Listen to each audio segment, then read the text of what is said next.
Dim-sum Joe. Little dim-sum Joe. How are we doing, Portland? Look at you lovely people, huh? 300 plus people, not a bottle of shampoo to go around. We should sell glass cannon bars of soap in the merch booth next year. No, I'm just kidding. We won't be back next year.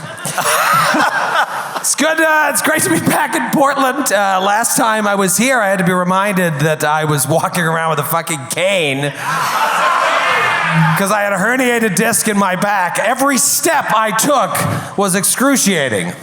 And oddly enough, my back's fine now, and every step in this town, still excruciating. Real painful. Almost miss having a herniated disc. You could see less of the city because you couldn't move anywhere. Limit your exposure to Portland.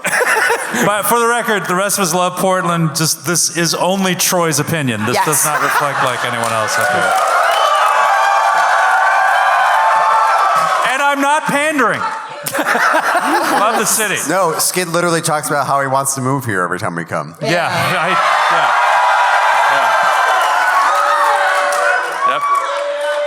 That's right.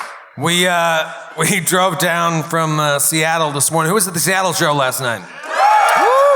Damn. Nice. You guys are awesome. We stopped at a Target on the way here today, and it would have been hilarious if a Glass Cannon Naish member was hanging out in Target when the six of us walked in to the dollar section. Well, it's in Mick's hometown. It was in Kelso, which is where our friend Mick. Oh, yeah. Yeah. Of all the Targets in all the world, she walked into mine. Using the bathroom and getting Starbucks. When we walked in, it's like a clown car. Like we literally come out of a minivan together. We go into Target, and I literally heard an employee say, because we walked in and just all took the left-hand turn to the bathroom, and I heard some guy go, "They're all going to the bathroom." We were also giggle-gaggling. We said a very inappropriate joke to ourselves that we thought was very, very funny the entire time. Which one? The sock drain. What was the joke? I had Kate cackling. That's something I cannot repeat. That none of you will get to experience with us. Let the sock just live forever in your sock imagination. Involved, and there was some hand movements. It was very funny. It's not what you think. It kind of is. Somehow. Kind of is. We didn't have a lot of time here. Now that we're doing these back-to-back shows, we're kind of in and out, but we went over to Deschutes today after we checked in. I had an elk burger, washed it down with a couple of cold brews, and then had some salt and straw ice cream. And here's a spoiler alert. Didn't mix too well in my tom-tom. Who knew the creamy peanut brittle ice cream wouldn't mix well with elk meat? Undercooked elk meat. I thought medium rare was what the chef suggested. Of course I'd get food poisoning in this third world country. No, that's cool. I needed to lose some pounds and vision in my right eye. Cindy, can you host tonight? I have been waiting for this moment. Say less. Say less. I think you would be literally on your deathbed and they would wheel you out on the hospital bed before you let me sit in the middle. You joke. That's how I'm going to retire. My last show is going to be hooked up to an IV. Maybe I should call it quits. I didn't see you ladies at lunch. What did you guys do? We had our little girl lunch. We went to We got some Thai food right by Powell's. Yeah. We went to the bookstore and got books because we can read. Oh, you went to the bookstore, the one thing they have in this town. Because girls can read, and We saw some Naish members there, which was very funny because we also saw you in Pike Place in Seattle. But different combinations of you. Yeah, and together, like Never the all tourists, together. we all just went to the places you go in each city. Hate to break it to you, those are called stalkers. I was just going to say, that is not a coincidence. They're following. We'll get on the group text tomorrow night. So weird, I saw those guys again outside my bedroom window in New York. What are the odds? What are the odds? Troy and I were talking about this earlier today. An old story, an old friend in a casino in Atlantic City many years ago. My buddy's talking to this girl, and another guy comes up to me and he goes, "Does your friend know he's talking to a hooker?" And I'm like, I have no idea, right? And so it's a very similar situation. They're like, they happen to be at the bookstore. This was crazy. Yeah, Like, I think she guys. really likes me. So what did you do? Did you buy anything at the bookstore? Yeah, bought two books, and that was it. It's so hard because we pack light because we're traveling so much with the back-to-back shows. So there's not a lot of room in my suitcase for like a book. So I only got two. I You pared it pack down. exceedingly light. We pack light, but in between coming from Seattle to here, we could not close our suitcases. We were sitting on them and trying to shut them. Yeah, I don't know what And we did. Honestly, I love this town. Yeah. I left my dice in the hotel room for the first time. So embarrassing. But I manifested so much fucking dice. Look, So many you gifts. guys delivered. I've got cases of dice. Wow. I don't need to bring my own dice. We will not be rolling dice this evening.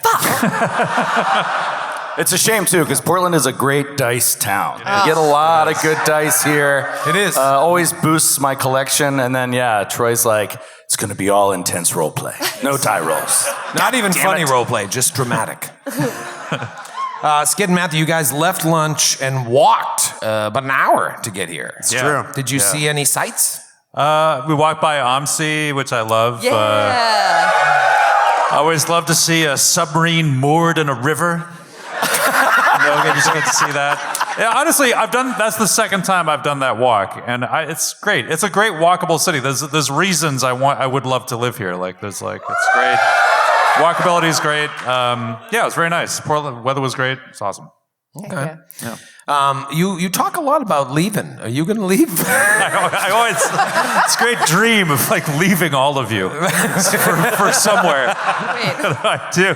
It keeps getting further and further away. Too. Yeah, I know. Like, can't wait to visit Japan. I think he's like, what's the one place Troy will never come? I know. It's like it's got a protective arcane circle surrounding it that Troy can't breach. Matthew got in the car this morning at 8:30 a.m. and he was on his little earbud like a Wall Street loser. And he was just making scripts. Yeah, he's talking to his writing scripts. Taking writing calls. friends. Yes. It was Breaking scripts. It was for very Netflix LA. over the phone. It was very LA. exciting. Yeah. Was it very LA? Yeah. Yeah, it was.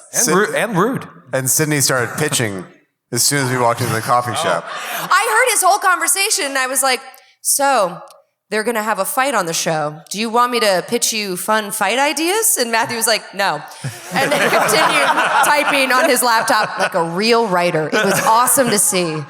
I could be a writer. Shut up. How long until you're like, so Matthew, do they need girls like me? Already. I'm like, do you have the casting director's number? That's weird. I don't know. Matthew? Matthew, I got all these new headshots and resumes. Which one do you like? I Do you keep want to give it to slipping your them. friend? I keep slipping them under the bathroom door in the green room to Matthew. Hasn't answered yet. As if I got any time in that bathroom. I'm very sick. You eat elk meat and ice cream. I'm surprised that wasn't a flavor at Salt and Straw. I'll take the elk meat chocolate chip. We're having a good time. Joe, how are you? Speaking of shit, how are you? Fantastic, dude. Why? I just love this game. I'm very excited to play. And I also have... Fucking brown noser. So losing weird. I was so excited last night, I'm basically lost my voice in a very short amount of time. I'm not going to be able to scream the way I normally do, sadly. What do you love about this game? Because I think you're full of shit. Yeah. I love playing with you guys. You literally What are you always talking like, I about? hate Name role one playing. thing. I roll like shit. I hate combat. What? I hate mysteries. I want only combat. That's all I want. Yeah, Joe's always like, I hate combat, I hate rules. Like, that's totally Joe. Joe loves combat. It's all rules. Well, he hates it when My he favorite loses. part. Yep. Rules and rolling dice, which is odd that's your favorite This is my least. You are getting to a good point here. This is my least favorite kind of session. I think you guys know that my favorite start of a session is when the previous cliffhanger was the monsters all come out, and then it's like, and we'll see you next time. Because you know exactly how the show is starting. You're like, we're going to roll initiative, and we're going to get into some shit. It's going to be great. I hate the ones that end right at the end of a combat, because you're like, I have no idea what's going to happen, where it's going to go. Am I going to be forced to act? It's the worst. I know. It's the worst. We're so different. I mean, I know, from so many players. They came off stage last night, and I wish we were filming this because it was like a discussion that kind of turned into an argument. Joe had been drinking. They were trying to figure out like what's going on. Joe ended up winning it? No, Joe had been drinking. Oh, yeah. He headbutted Matthew at the end of it, and that's how we took him to the hospital. Boom! But you guys were just trying to figure out the plot, and I was like, oh, this is cool. They're like really into it. But everything that Matthew said, Joe started with, no, that's wrong. It was so awkward. Oh, Dad and Dad are fighting. Oh, God. That was the most belligerent I've seen you in an argument. I was really fired up. He's really mad. I actually woke up this morning. I was like, I think I was a little hard on Matthew. I was like, we were just talking. I was like, I think my personal theory, actually, I didn't even frame it that way at first. I was like, is it possible? Like, and then all of a sudden Joe was like, no, it doesn't make any sense. You can just like, why would Sir Norval do it? Like, I was like, this is not Sir Norval's theory. It's my theory. Yeah, the lines are very blurred between the character and the player last night. But yeah, this is what, part 6 of Ascension this year? Ascension Part 6. Part 6 in the home of Praise Log, of course. May all your logs be smooth. You can earn it back next year, maybe. But yes, St. Paul is the new home of Glass Cannon Nation. Oh, come on. Sorry. Wow. Sorry. Wow. Maybe their beer's better. Diggin'. We got so much incredible beer backstage. Are you serious? Shut up, Kate. It's a bit. At least 60% of our fans know it's a bit. I'm the 40%. Part 6 of Ascension last night in Seattle. Things got a little hairy for our new party. They're in the town of Rosewood Vale, a real up-and-comer in Galarian. And a lot has been going on since we started this new show. And one of the things that's gone on is the Lord of Rosewood Vale has basically decided to give his daughters to the crown in exchange for becoming a baron, in exchange for Rosewood Vale becoming a barony, a true barony, something his father, the previous ruler and leader of this town, always wanted, didn't get to see it before he passed away. But he got it. However, in exchange, it seems like he's giving up a lot. His youngest daughter is going to go foster at the capital in New Canabras until she comes of age, and then will marry the youngest son, who, by all accounts, is very sickly. He's confined to a bed or a chair, and he has this disease that makes him look like a child that doesn't seem like it's going to be cured anytime soon. And Lady Beatrix, the older daughter, is quite beautiful, quite a catch, and she's being married off to the second son, who it seems may not even enjoy the company of women. This seems like an unfair trade just for a barony. And so the old guard, some of the original members of the town, are getting together to talk about this. They feel uncomfortable. And the person that's bringing them together is a young elf by the name of Eldrin. His father came to this town with Killian, with Helena, to found Rosewood Vale, and he passed away. But Eldrin feels like he would want to do his father justice, bring the original people together just to talk is this a good idea? Should we be doing this? And Killian, very rightly, is like, who are we to question the Baron? And other people echo Killian's sentiments. We shouldn't be talking about this. It's treasonous. As this discussion continues, some people on one side, some on the other, smoke fills the room. The walls light up with fire, and flaming skulls emerge. People are suffocating. The skulls are headbutting, shooting fire at the party, while the others in the room are trying their best to stave off other flaming skulls. They get to the door, try to break through. Someone has locked the trap door, the only way out of here. This young barmaid, Melinda, burnt to a crisp as one of the flaming skulls explodes. And of course, the iconic Pathfinder Ranger Harsk also is officially dead. He died in this basement. We're gonna have to send that time code to Paizo. Yeah, it's canonical now. What Sad. an ignominious end to have to go into a non-canon town and never return. Return. Harsk is dead. He fled to Sidana's light and died by the flame. They get out, though. There are some bodies downstairs. They get outside, and Killian goes right after Eldrin. Who did you tell? What did you do? And you find out that Eldrin has perhaps an ulterior motive. He's in love with Lady Beatrix, and he doesn't want to lose her. While he truly believes that this is in the best interest of Rosewood Vale, now you're questioning what he's really all about. So you send him off. The others start to scurry about back to their homes, but we finish the session with the entire tavern lighting ablaze. I imagine lights in the town coming on in all of the houses. They have electricity. I don't know if you knew that. They're lighting their candles one by one. Yes, they're just all at the same time lighting their little candles, lights popping on, popping on. I imagine the castle atop the hill, the little keep, can see this as well. There are 2 dead bodies in the basement and another one in an alleyway. But we're going to start today with a little flashback. It's a good flashback town. One sports team, they got nothing better to do. We see a bustling tavern. Perhaps as we're looking at this tavern ablaze, we hear music somewhere in the fire, and then we're transported elsewhere. We're transported to another tavern. It's bustling. It's Friday night, smack dab in the middle of Anywhere Galarian. There's a bard or two playing a torch song on a lute. People are drinking and dancing, carousing, gambling. The doors to the tavern swing open, and a group of unsavory-looking characters begin to enter one by one, and you can tell by the reactions of the staff and the customers there that this group is known with a capital K. Should I write that? Is that the name? Should No, I write that? I just assume that most people here can't spell. You guys are cool.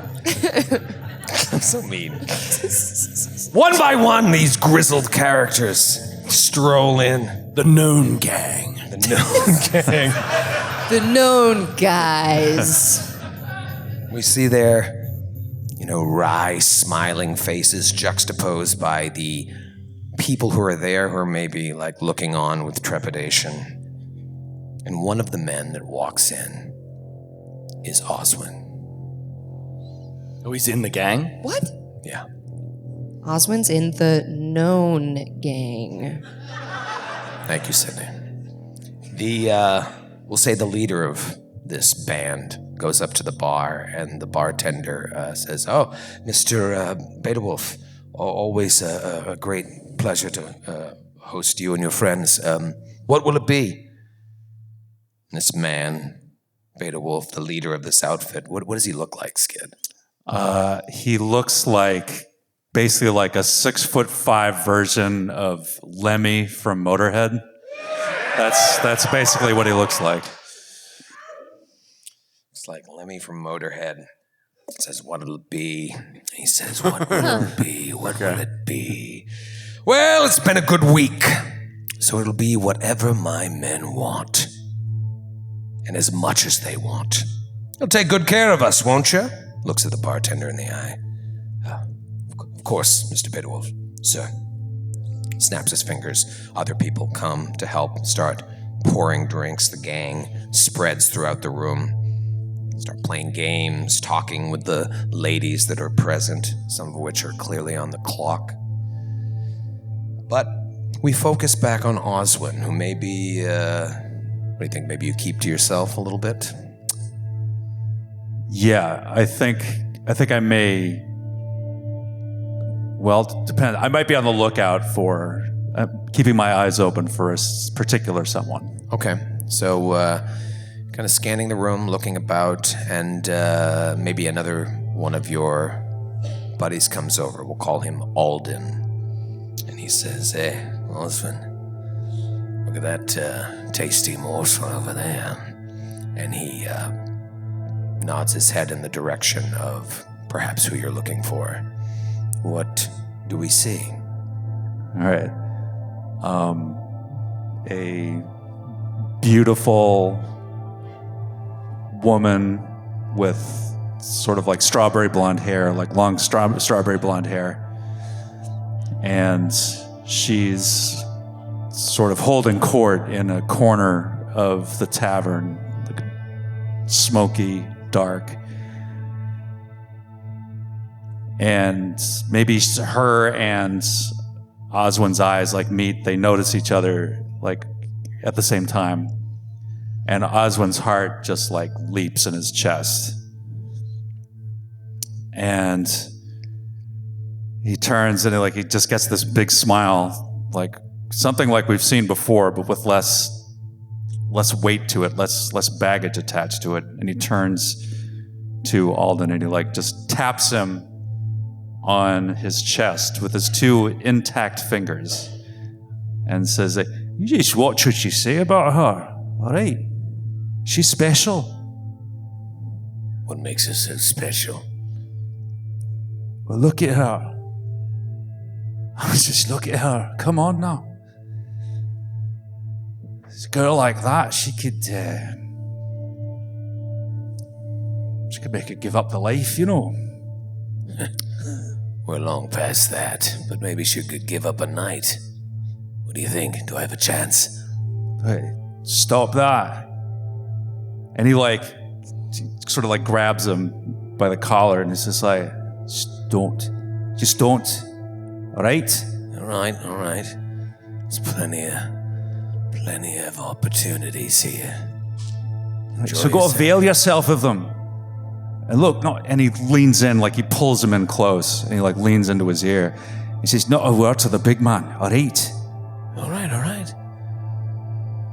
He doesn't need to know about this, it's none of his business. All right, have a drink. All right. I'll lay off. All right. He Have walks fun. away. Have a good time, you know." And Oswin goes and he gets a pair of drinks from the bar and he makes his way over to this woman.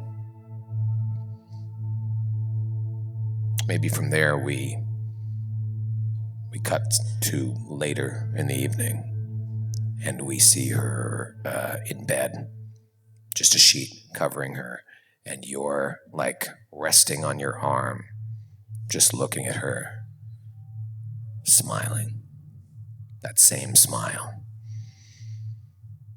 And we come out of there with all of you standing in front of this burning tavern. Let's go to the map and take a look at it, because I spent some time making a burning tavern. You haven't seen it yet. Ready?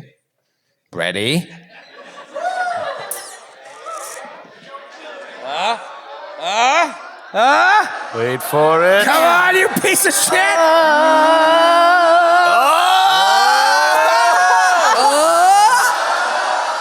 on! Hey, it's gonna be worth it! It's gonna be worth it! Come on! Come on, baby! Come on! It's so close. Go! I'm gonna kill myself! What is happening? Oh! We got another point? Come on! Jumped up. Dude, this must be loaded with good shit. I may have put too much on the map. I mean, I got it. It was good for me. You got it? Wait, you're there? You're there? I'm at 98% too. Oh!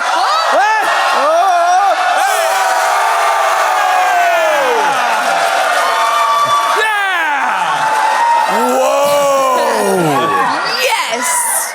My goodness. Wow, that is a big map though. No wonder that took so long. This looks like napalm has been dropped on Vietnam. This looks like my computer is going to melt the tablecloth trying to run this 60 frames per second fire. Oh, God. Foundry Virtual Tabletop. Foundry! Thank you, by the way, to the staff for the accentuated lighting on the side of the stage. That's fucking awesome. Yes. Ooh, look at the fire. So you're standing there. There is a fire blazing up through this bar full of high-proof liquor. You hear explosions. What is your initial, thought about what to do here? You know that any minute the town guard is going to come. Killian, you're not on duty. Sir Oswin, you were just dismissed from the town guard. There's people who are going to start coming. You're just going to blend in with them? Are you going to stand there and look guilty? What is your plan? I think I'm going to go over here to the east and eat a Mario mushroom. All right. Oh, All right. It's getting really big. I'm Come not on, going to man. help you if you do that. Speaking of help. Don't worry about the mushroom patch. let's go. Wait, I'm worried about the mushroom patch. There's nothing there. Well, it looks like there's some sort of strange, slow-moving vortex in the mushroom. The more you try to ignore the mushroom patch, Come on. the more I want to go. Look Pay at the no mushroom attention to the patch. mushroom It patch. beckons. Let's turn off the lights. Andromeda. All right, I'm less interested in the mushroom patch now. Now it's normal. There's a fiery inferno. All right, we talked about this a lot today, Yeah. and I think that I think what the idea that we maybe settled on was that we should sort of make a half commitment to the truth here, which is say we acknowledge that we saw flaming skulls maybe entering into the tavern and that maybe they were responsible for this thing catching alight. Are we spending 10 minutes doing this?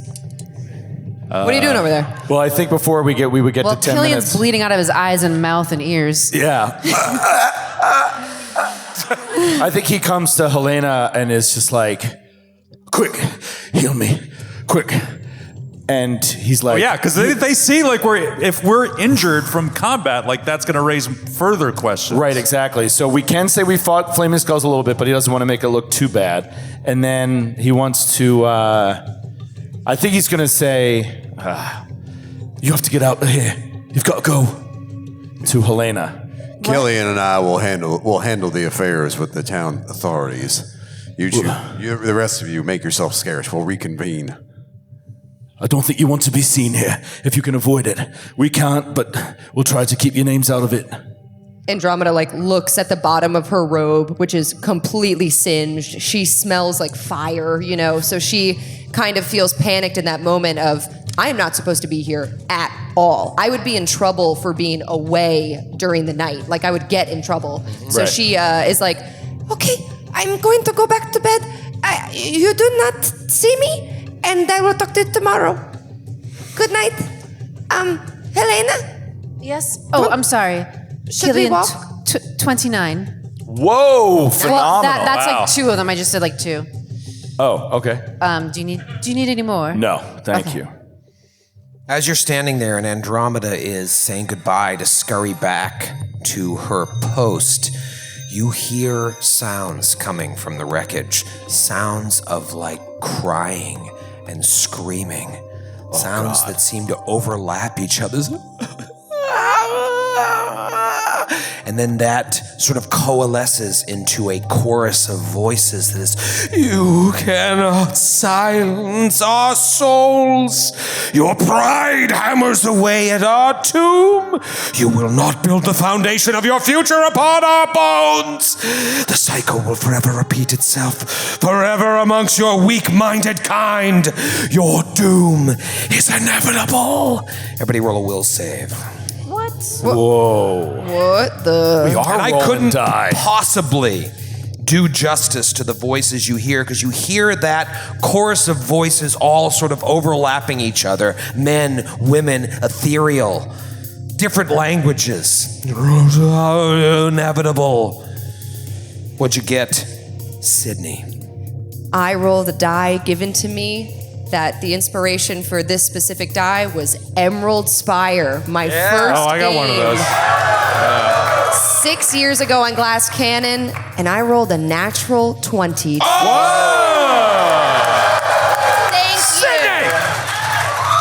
I owe that to Emerald Spire. Wow, nat 20. Okay, for a total. I don't know what the roll is. You just said a save. Will save. It's a will save. Oh, you said will save. I thought you said Just a roll the little. dice over there. I thought you said a little save. Just a little save. 28. 28. Okay. Joe, what'd you roll? 25. Okay. Kate. 23. Matthew. 11. Natural 3. Oh, boy. And Skid. I rolled a natural 1. All right. Couple things are yes. Do we have caps to dap? Undap your caps. Yes, your caps are available. Would anyone like to use them at the beginning of the show? 33 minutes in. No. I'm not going to dab my cap this early. Who knows what could happen in the next? Yeah. Very fair. Very fair. I'm sure this will be gonna fun. happen.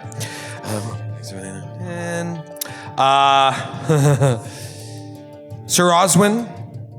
Sir Norval. I was gonna got say Sir knighted Oswin. already? What happened? Sir Norval Any knight can make a knot.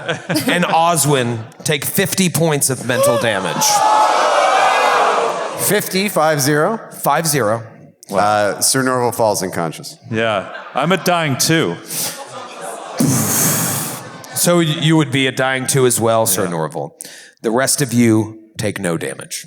Sorry to everyone I said Oh would my be an God. investigation So like episode. an explosion, you see Sir Norval and Oswin get blown back to the ground, this mental energy surging through them.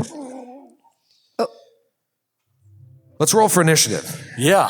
What? I suppose we should. Because they might die. Oh my God. This is not. Also, yeah, I told people, I was like, it's just going to be a role play up tonight. Enjoy it. We're out of combat. Did not see this coming. Wow. Voices from... What does one roll for? What skill does one use to roll for initiative when unconscious and dying? You still use your perception, but you Still use add perception. in all that Put unconscious in stuff, unconscious, and it prone. alters it. You'll be a little slower on the pickup. No, I understand the mechanics. I'm just trying to justify the story. Would it be perception, or is there some Yeah. other skill that I Yeah. would Do use? you know that your Perception. hearing is the last thing to go before you die? So you're perceptive. You can hear. Yeah. There's a tradition in Tibetan culture where you scream at someone to lead them to the afterlife. Like in Western culture, it's like you see the light, follow the light. In Tibetan culture, you yell at the person as loud as you can, "You're dead! You're dead! Don't come back! You're dead!" And it's supposed to help them transition. So, Is that what you're yelling Is that now? what you're doing? what? Sorry, my hearing. Oh no! So perception? Yes. What'd you get, Sir Norval the Pious? 5. That's what you want. Wow. Yep. I wanna go And last. I'll be moving you based on certain things anyways. Oswin, what did you get? 22. Okay. Killian. Killing got a 24. Okay. Very good. And what is your name? Helena. 13. 13. Lucky 13 for the healer. And Andromeda. 26. 26. Okay. So what I'm going to do is I'm going to move Oswin and Sir Norval to the end, but keep them in the initiative based on what they rolled. Andromeda, you start. You see both of them hit the ground. You get buffeted by these voices, but you don't take any damage. Okay. I see them hit the ground. I see nothing else. I see. No, just flames and people starting to come out of their houses. Okay. Well, I think I would. Oh boy, I really need to leave, but I think she would run. Just let your friends die. Well, I think she would run over to, who's the closest? Sir Norval. Hold on, I've got to move. She runs, she sprints over to Helena and Sir Norval. She doesn't have any healing magics at all. She is going to, you know what? I'll run over first action. Can I do another perception check or carry over my perception check for initiative to like look to see what could possibly be happening? Or Arcana, if you want me to roll something. Yeah, no. I mean, I think I could just give you sort of a free perception here. You're Okay. looking around. You don't see anything except this burning building. The voices came in your head. And you look around very quickly as you're making your way to the fallen bodies, and you don't see anything. Okay, so she'll run over, and I guess, can I do Arcana?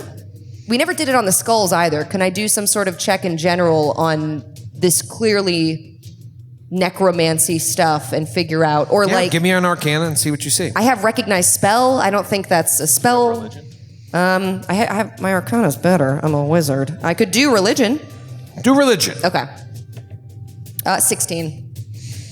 No, you don't know. You don't know what's going on. Okay, third action, I cantrip shield. I just cast shield. Cantrip shield just to be safe. Killian. Killian is going to. He sees Norval drop. He sees. God. Oswin. I was thinking Orville. Norville and Orville. He sees Oswin drop. That can be the portmanteau for when you're shipping our characters. That way, yeah. Nice. He knows Helena can take care of this as well, but he feels a certain kinship developing with Oswin, and he goes, Oswin! And he runs over to him quickly and kind of starts fumbling into his. Is there a stump there? Yeah, there's like a stump there. I couldn't see, but I couldn't move around it. Were you thinking what I was thinking, which is I hope he chooses not me? Oh no, I'm dying too. No, it depends what he's gonna do. If it's anything having to do with the die roll, yes, I would rather it be someone else. You know what? He steps past Helena and slits Norval's throat. No, so he's gonna. You have one action left. Once again, Joe, that was Matthew, not Sir Norval. We have Gatewalkers PTSD with Joe as a healer. It's just like, don't touch me, don't touch me. He's like, son of a bitch. He's like, Oswin! And he goes down on one knee and he starts fumbling into his pouch, but he's not sure what he's looking at, and it looks like he's dying, right? And he's not sure. I've got blood running out of my nose, like my eyes are all dilated. So he's not sure what's wrong, but he's like, perhaps this will help. Hold on. And he'll go into his pouch and he will quick alchemy out an elixir of life. Nice. And and he shakes this thing real quick, like a coach, like hitting an ice pack to crack it. And he just like shakes this thing, and it creates this elixir. And then third action, he'll administer the elixir. So it's just a minor elixir, and you get 2 hit points back. Phenomenal. Nice. Phenomenal. That's great. Yeah, but it'll remove the dying condition for the moment. Yeah. I love when my coach poured random liquids down my throat.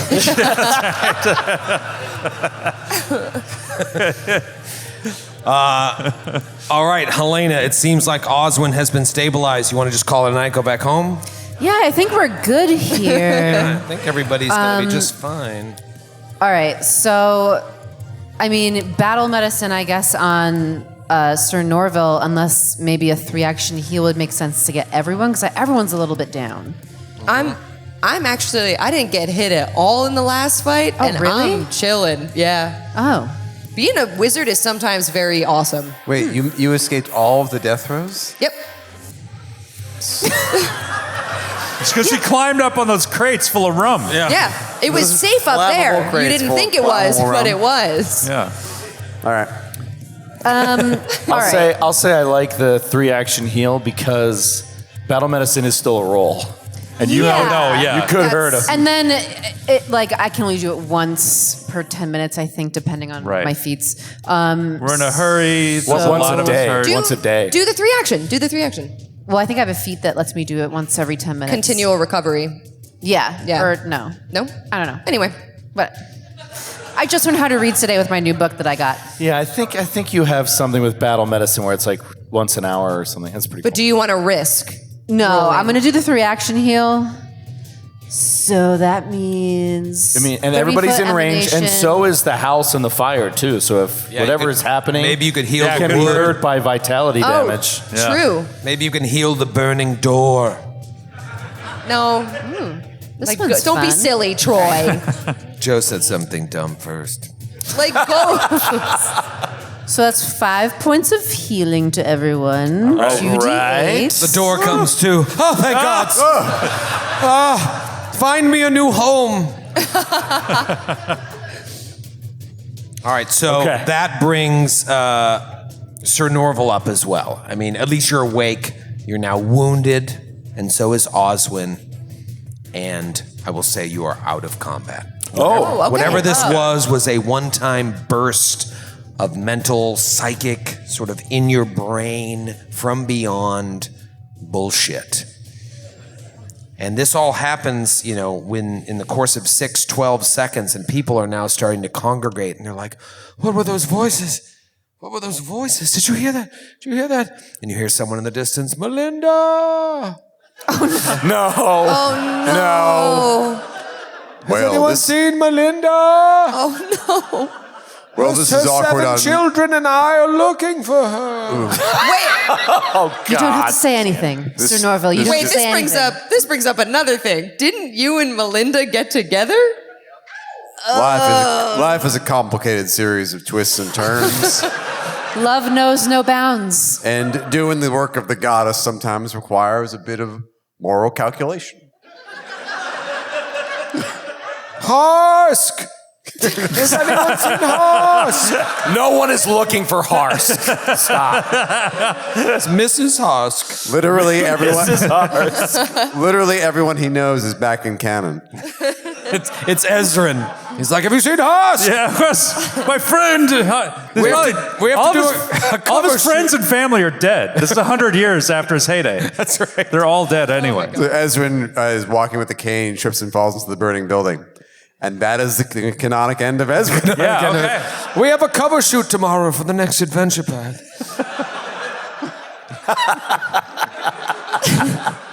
Andromeda, seeing that everybody is okay, really, really wants to leave. She starts to pull this kind of like knit chainmail hood she has up, and she's like, "Okay, this is nighttime now. We have to go. We have to go. Go. Helena, we have to go." I know, home. but Oswin Sneak and back. Sir Norval are still very hurt. Should we go somewhere else and I'll help you? Or Well, what? I need to help. Are you fine if you go on your Step own? back. Step back away from the house. And he's What gonna happened, he's gonna try to draw everybody away from the house. I'm saying in character he doesn't know that was just a one-time thing, but he's gonna try to pull Yeah, everybody yeah. back. We have no and he's way to gonna know. tell any passersby that are coming back, like, get back away from the house. And yeah, we'll just back off. Andromeda is going to leave. I think that's smart. Yeah, she does not want to be seen by Yeah. any townsfolk. She does not want to be associated with this. Oswin too, like, I mean, he definitely, like, he's already committed a murder tonight, and like, Yeah. he does not want to be anywhere near this kind of this kind of scene. Helena puts on her masquerade scarf to disguise herself. Oh, that's fun. We did discuss in the car that there have been 3 deaths in town in the past 2 Yes. days. 3 deaths and a ram. And we've been involved with every one of them. Yes, Ben. Not a great look. You know what? I think maybe Killian is gonna stop Oswin. Like he gets the look in his eye and he starts to move, and Killian might grab him and say, "No, don't. Stay here." He's so fucked up. Like, he's still really badly hurt. He's still wounded. Like, his still like blood streaming out of his ears and nose, and he's like really woozy. And he's just, "Go get out here and me." No, stay. Yeah, we told Tunk you were staying at my house. You were sleeping at my house. We saw the skulls. I woke you and brought you with me. Right. You were here to help. You were Right, here right. to help the town. All right, me. And he like just grabs onto your like arm, like for balance. He looks just like, by the way, I owe you a potion. Thanks, me. I don't understand what you're saying. He's delirious. I think you're owed something. I don't know if it's good or bad. Sorry, I owe ye a potion. No, don't worry about it, mate. That's fine. I get 4 a day. No, he's gonna.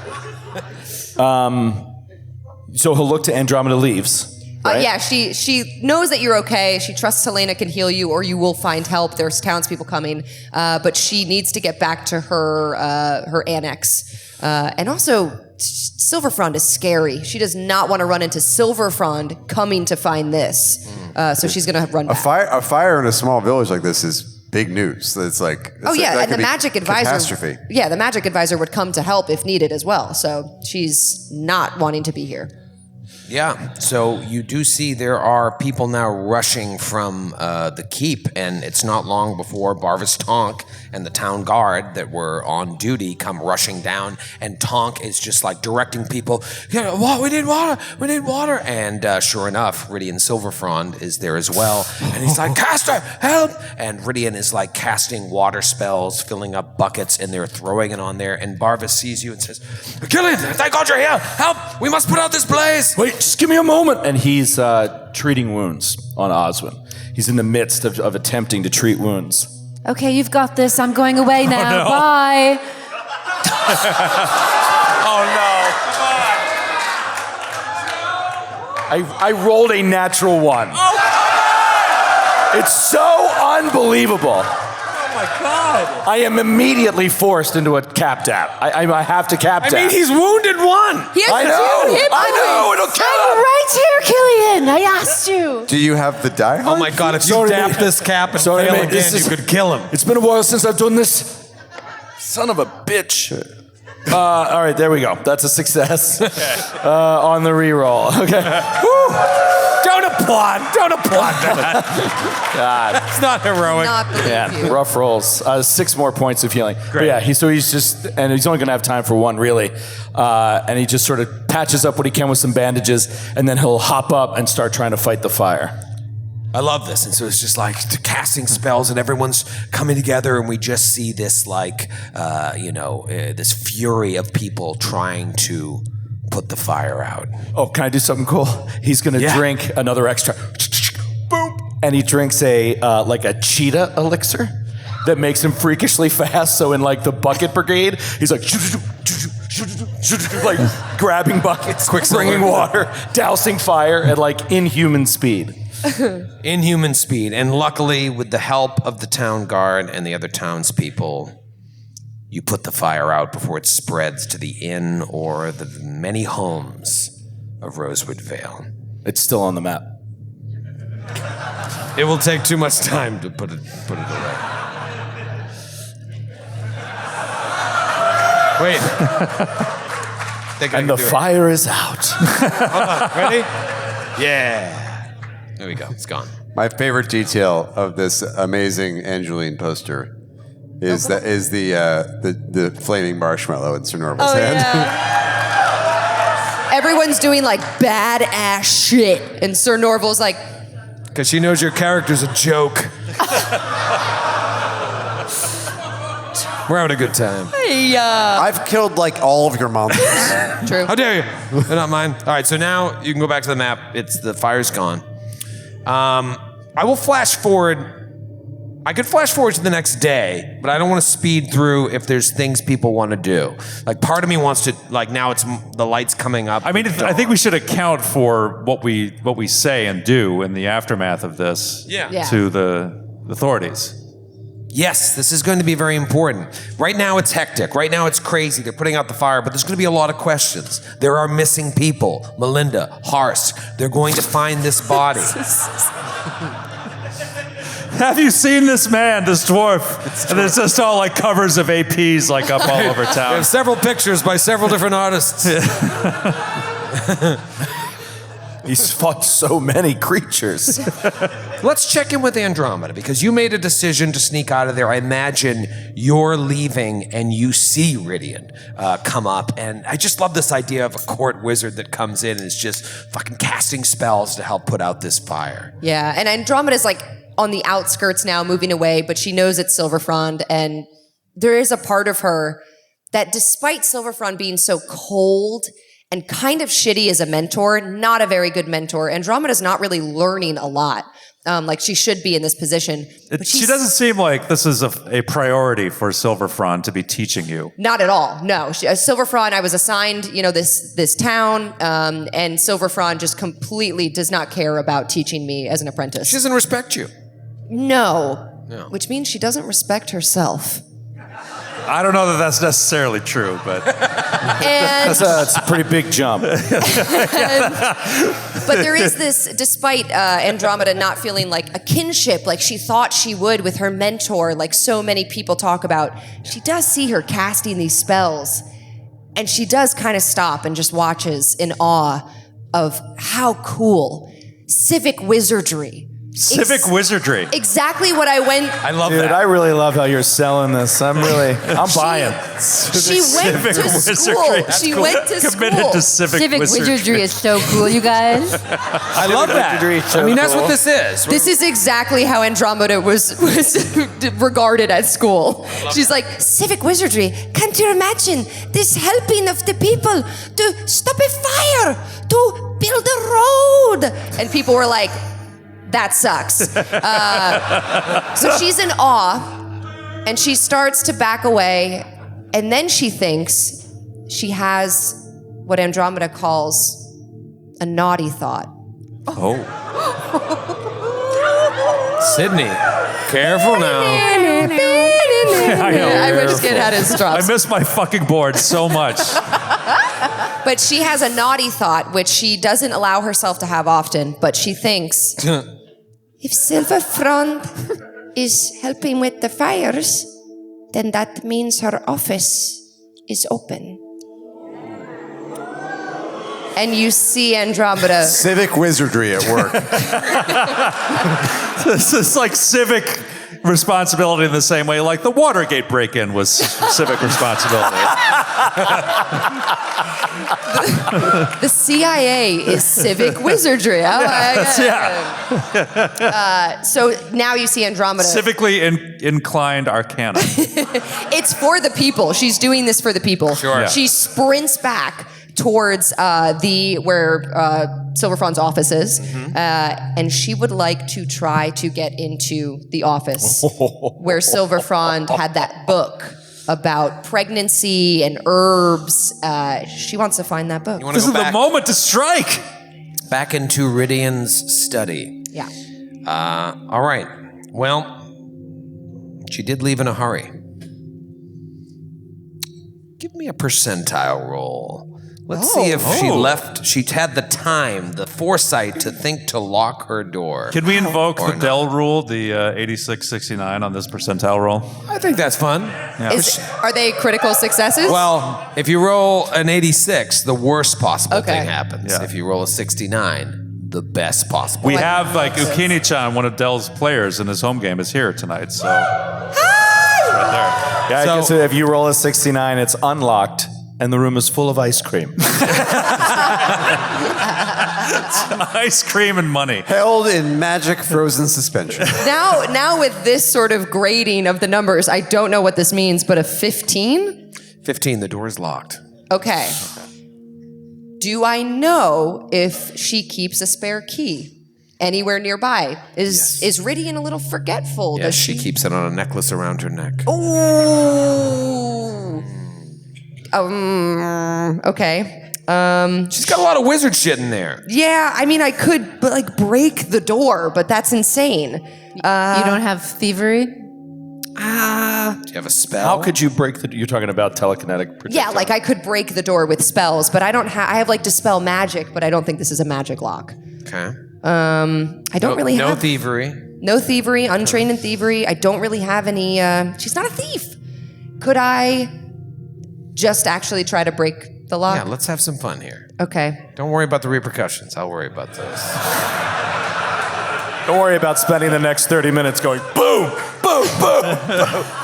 What she wants to do is to take a small rock and push it up into the keyhole and then telekinetic projectile just to like shatter the lock. Ooh, that's fun. That's pretty cool. I like that. Okay. Yeah, that's worth 3 or 4 claps. That was exactly right, Portland. That was Yeah.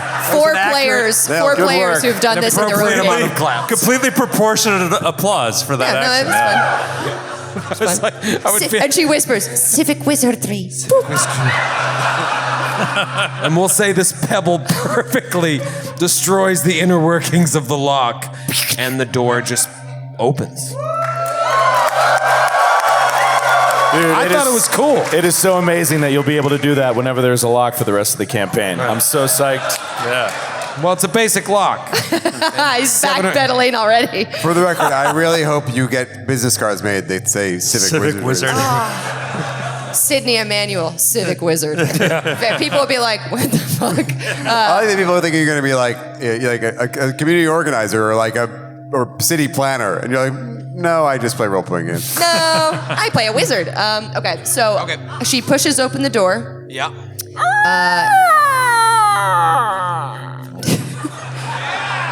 And then Andromeda thinks, "Oh, I forgot to grease that today. That's one of my many jobs. I will do that." And I cast light, another cantrip, and she's going to dim light. She's going to That, walk like, into follows you around. Yeah, she's like moving it across things. The book. This is really cool. I love this. She's gonna look in the desk. All right, so you. This really is just like the Watergate break-in as well. It's really She's leaving It's a, like exactly the a same. trail of evidence, Wait, just so like they did. A security guard has to come by and notice the lock is busted and relock it. Yeah. we see like a window across the way looking in at the light. Someone's staying at the hotel across the street. It's like, I do love. What's going on over there? I do love. Is that the Civic Wizard? I imagine there is like security, and they just go, "This lock's broken." They just boop, just magically fix the lock I again. mean, there's no better time to commit this crime. People are very busy. I imagine not a lot of people are around. I You. feel like that sounds like a song. No better time, parentheses, to commit this crime. You go back to where she was in her cups with you, with all this shit on the table. She passed out. You started to take a look, and then you bolted. And you see the books aren't all open now and laid out, but you do see like notes from her journal or for something she's working on. And some of these books that you think are the books that were open to certain pages. What do you do? She quickly flips through. She's just looking for those like drawings, those anatomical drawings. Flip, flip, flip, flip, flip, flip, flip. And sure enough, you see very sexy drawings. She gasps. I'm only half joking. There are drawings that now that you look at it, you spend some time to really stare at it, you see that they're like passages about certain like sex positions and levels of penetration. oh man. To This crowd's Man. great. You should be. You should consult. You should consult a real expert, Tom's sex position.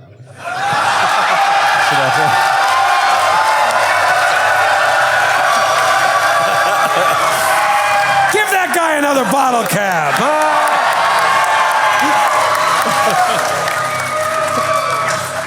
Man, he's Wow. Wow. She flips the book to the cover. Tom's sex. The Karma Sutra by Tom's Exposition. Tom's exposition. She flips it back. Even though the drawings are sexy, it's not a Kama Sutra book. It's a book that it seems Thank this you. particular passage seems to be about like if you kind of controlling the sex of the child based on positions and based on knew it. you know deeper penetration they say could produce Okay. boys and this and it's very interesting. Like it seems to be like a little old-fashioned thinking, but Okay. the idea is that like perhaps sex positions and whatnot could be amenable to producing boys or girls. Yes, like if you eat watermelon in The Sims, you'll have a girl. Strawberries. Strawberries. Strawberries. Thanks. Check in with our resident Sims expert. She's like strawberries. This just in. It's actually strawberries. Okay, so Sydney, the player, I was thinking this exact thing. Only daughters, trying to have an heir, trying to get in with Mendev and grow as a city. Okay, so Andromeda sees this. She doesn't want to steal anything because that is extremely suspicious. Could I Okay, that answers that. I don't think There's a lot of stuff here, though, and you don't know how much time you have. But if you're looking around and you're looking at the notes, you see the notes seem to follow along with that, but they're like notes on recipes and herbs that you gather to make various tinctures that could perhaps also predetermine the sex of the child.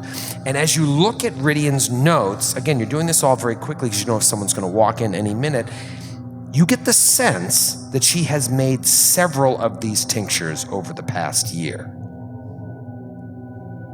Huh. And the same. You okay? You all right, big guy? I can't wait till Philly.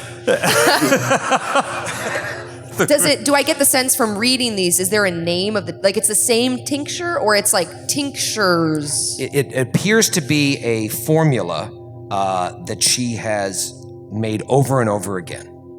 Okay. I'm going to take one of these pages, these sort of journal pages. You're gonna steal a page? Well, that seems less conspicuous than the book. So she's going to take one page that has the formula and some information, tear it out of the journal somewhere inside, fold it up, put it in her robe. And then lastly, before I leave, I just want to do another quick search of her other books to see anything about necromancy, because it's pretty taboo. Yeah, you brought this up to her when you were mentioning what happened, what you discovered in the Mistwood, this desecrated statue of Iomedae and these undead bog zombies wearing the clothing of a knight of Sidana. Give me a perception check. Okay. A lot of books in here. 21? Man, you're looking, and you do see a book on necromancy. Looks like one of the basics. You probably weren't allowed to. Intro to necromancy. Yeah, intro to necromancy. Necromancy 101. Gray's necromancy. Gray's necromancy. Zagat's Guide to Necromancy. Necromancy. Dead No More. A beginner's guide to necromancy. Now this is very interesting though. Andromeda was you're not allowed to learn necromancy unless you study more avant-garde magics of like beyond the veil type things. She would like to, naughty thought, take this book and from a bottom shelf stick another book in to just kind of finish out that shelf and hide it. She doesn't think Silverfron would be looking for this. Necromancy 101, whatever. I think we're on the same page here. It kind of feels like you don't learn necromancy until you're like a master and can be trusted because it's dangerous. So someone of your position would have never even been able to look at a book like this. Yeah. Now you taking this is bad business and you slip a cookbook in its place. How to serve man. something innocuous. And then she would like to leave. Leave with a forbidden book on necromancy and a recipe. Anything else anyone does before we flash to the morning here, where questions are going to be asked? We heal. Go on. Okay. Yeah, any chance? Yeah, because we have to like cover up the fact that we've like incurred these wounds during this fight. Yeah. So we want to do that. Like Yeah. any evidence of that? Like I like Oswin to- is gonna, I like to think there's so much going on. Maybe these questions will be asked later, but Yeah. right now you feel like everyone thinks you just sort of arrived the same time everybody else did. Maybe the more keenly perceptive among them may know things that you worry about. But in the hustle and bustle, there's not too much you can do. So we cut to the morning, where it's just a burnt out tavern. Soaked wood. You see the frame of the building that once was all blackened, smoke rising up from the ashes. Melinda! Oh my God. A lone man walks the hilltop, screaming the name Melinda. Ask.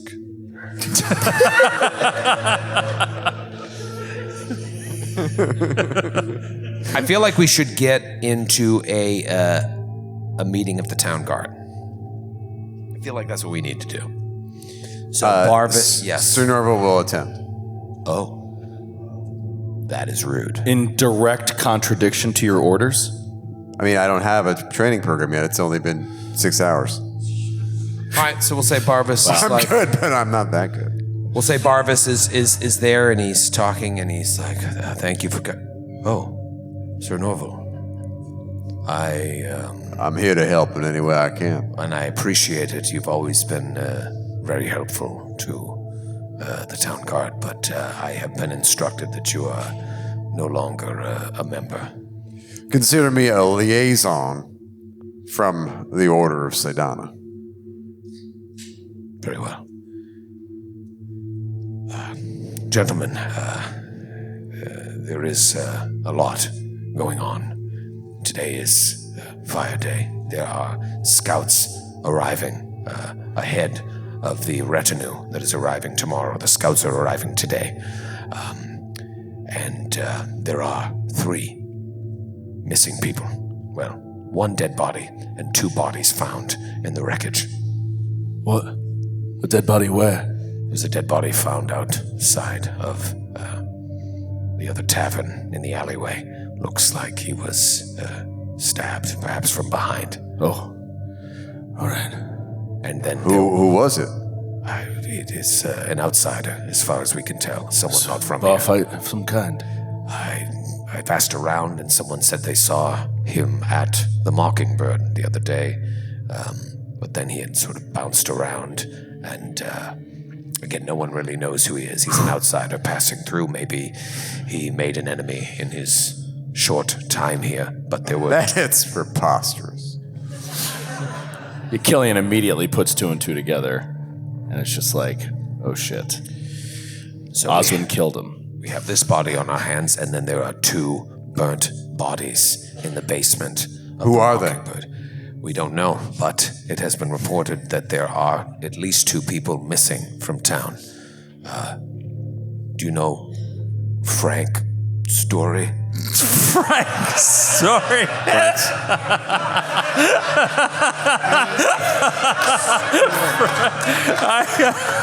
Surely you know Mr. Story.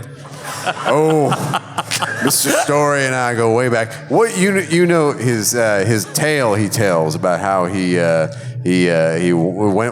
out into the Mistwood, right? You know the story? Tell us the story, Captain. His wife's missing. His wife Melinda is missing, and that's all that's important about Melinda's story? Yes, one of the bodies did appear to be of a slighter frame. I don't know what. She did work at the Mockingbird, but I don't know why she would have been in this burning building. And then Barvis. The iconic Ranger Harsk is also missing. For some striking resemblance to the iconic Ranger Harsk. I thought I heard the name of Harsk on the wind this morning, being called in the distance. No, he's going to say, Barvis, who found them? Who found the bodies? Bodies, I had my men go and search the wreckage after we put out the fire.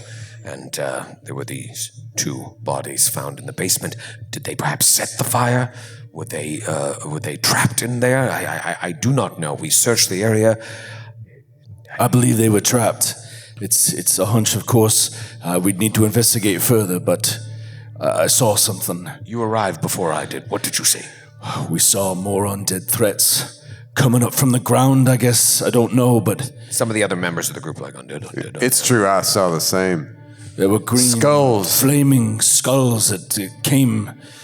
And he doesn't know how to lie. He's a terrible liar. It's just like, it came from the fire or made the fire. I'm not sure. It's hard to remember. It was such a hectic scene. You saw flaming skulls entering the building?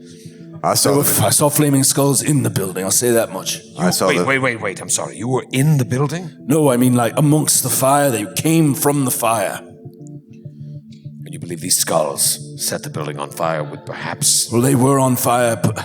Let's not jump to any conclusions. Do you think Melinda and Hosk were lovers?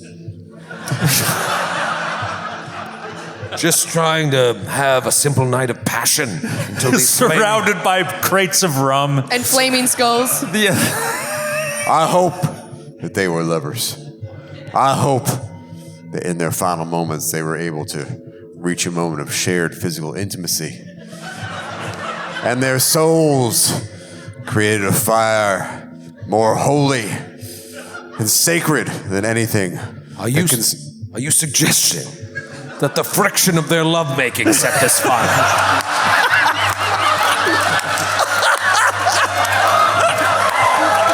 Can that happen? Well, there was a lot of high-proof rum surrounding them. I mean, one spark gets out of hand. You never know. Yes, this is an open and shut case. Now you start a fire by rubbing two sticks together. Yes. It's a similar principle. Clearly, these unshaven peasants' genitalia created a fire that sparked the high-proof rum. All right. Now that we've solved that one, any other business today? Well, as I mentioned, the scouts will be here soon. Perhaps. I'll tell Mr. Story. We don't know what happened to her. Spare I don't him. think he'll want to hear the cause of that fire. No, he's just going to say the source of this. Don't burden him with the truth. Ignorance is bliss.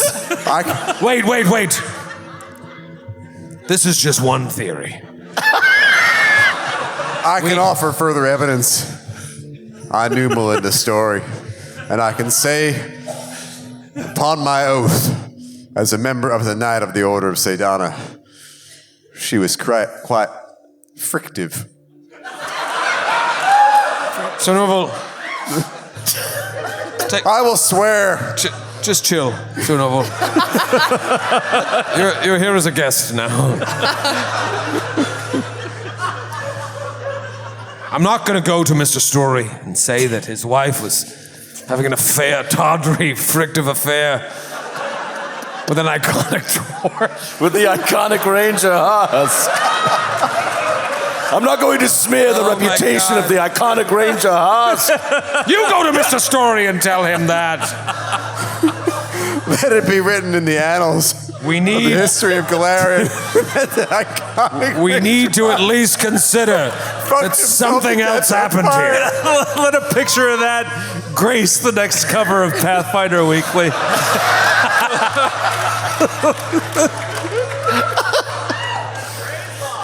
Call me an old-fashioned detective, but we need to at least consider that something else occurred. No, of course, you're right. We don't want to get trapped in a confirmation bias and tell ourselves this story and only find evidence to support that. We need to find out what's going on with these undead infestation that we're seeing. It can't just be tied to the forest, Barvis. It has to be something else. Wait, I have something to report, Captain. As I approached the building, seeking to help, you might have seen this. I was hit with a strange and undeniable mental experience, where voices cried out, and I experienced immense physical pain and collapsed. Yes, I heard these echoes as well, and there has been mention that other people in town heard remnants of voices, but perhaps your proximity to the building hit you more strongly. The voices suggested that there were spirits or some sort of entity of some kind, or multiple entities, buried beneath the building? Trapped beneath the town like some sort of burial ground or something. Do you know anything about this? Well, I know of the history of this place. There was an undead battle that destroyed the previous inhabitants, but the previous Lord Montrose believed that Sidana's cleansing light cleansed this place of that. The problem is, there are many problems. We have 3 dead bodies. Tomorrow, Mendev is coming here, and they're going to see a burnt-out husk of a building. We need to make this place look impeccable. We need to make sure that no more incidents occur while we are also trying to get to the bottom of this. Well, what if we delayed them? What if we told them that it's not safe to come to the town right now? There's these undead threats coming from the left and the right. We can't guarantee their safety. The Baron would not abide a delay. It would make us look foolish and weak. It would make us look like peasants and not equals. He has instructed me of the importance of this event, and you, Killian, should know. We cannot let anything mar what we have created here. I don't understand, Barvis. You say that we cannot mar what? This new barony? The fact that what do we care about that? What do we care about serving some king 100 miles away? We do not serve the king. We serve the Baron and the Baroness, and they have made it clear that we must make it look good. Just a point of clarification. So when the You have a lot to say. well, I'm just a generally chatty person. None of these other soldiers have spoken up Throughout this entire meeting. You're absolutely right. I'd like to hear from each and every one of them. Yeah. Hey, how about that? Troy, what is Prestiance Mike doing? Do you remember him? You made him up a little while ago. Wait, what was his name? I wrote down Prestiance Mike. Prestiance? Prestiance? What did you call him? I don't know. There was Mick Steele. He was a soldier. There was a soldier. His name's Mike. Mike? I don't know. Your notes are weird. You're weird. I put him as a less notable NPC, so clearly not that important. Sir Norval, continue. There's Jim. There's Jim. What do you Jim. suggest we say to the king's retinue when they see the burned out building? I just think we should clear the building and put a fucking tarp on it or something. I don't know. Tarp. Cover it with a tarp. Under construction.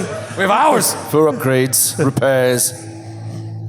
We have to conduct an investigation. We have to figure out what happened to the tavern. We have to figure out if and how Melinda and Hosk were tied up in this. And what of this body? Is there a murderer on the loose? Perhaps this man was involved with their murder and someone saw it. I don't know. I'd like to investigate the inn if you don't mind. I'll clean it up and get the fucking tarp over it or whatever. But I'll look around and see if I can't find out maybe if there's some sort of I don't know, magic runes, symbols, a circle of some kind that caused this voice we heard in our heads. Some sort of foul magics that have been cast by someone. Yes, there is some undead. Given the possibility of the undead, the Order will assist as well. It can be a joint investigation. Yes, we will need your holy power. I also have some experience with the alternate theory.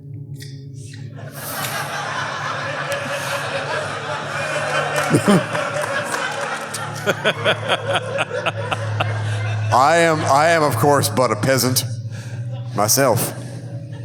My humble origins will not be denied. Killian. About that tarp.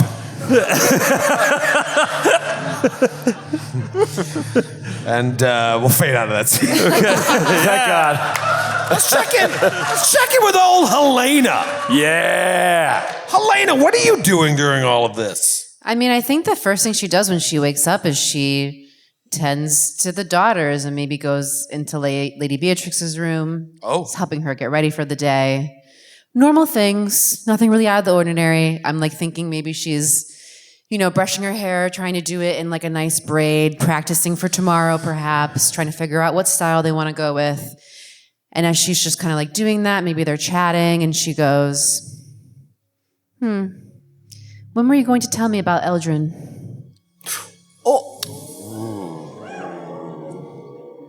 Kate's bringing the drama. This is her wheelhouse, for real.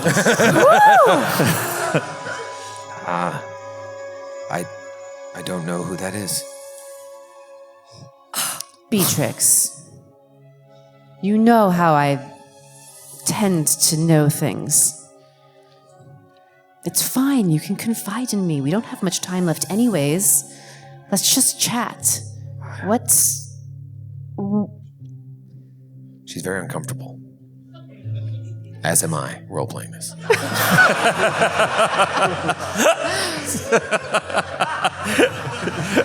Oddly, her feelings mirror my own in this moment.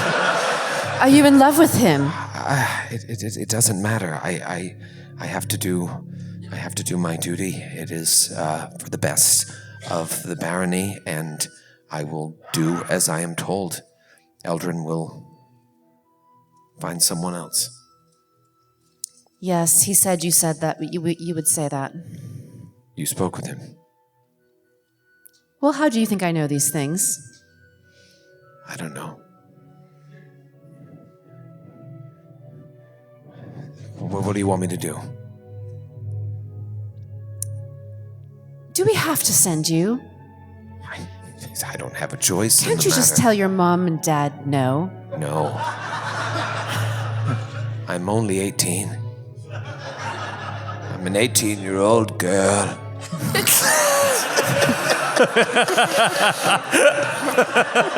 I'm powerless in this world. It just seems so sudden they sprung this on us.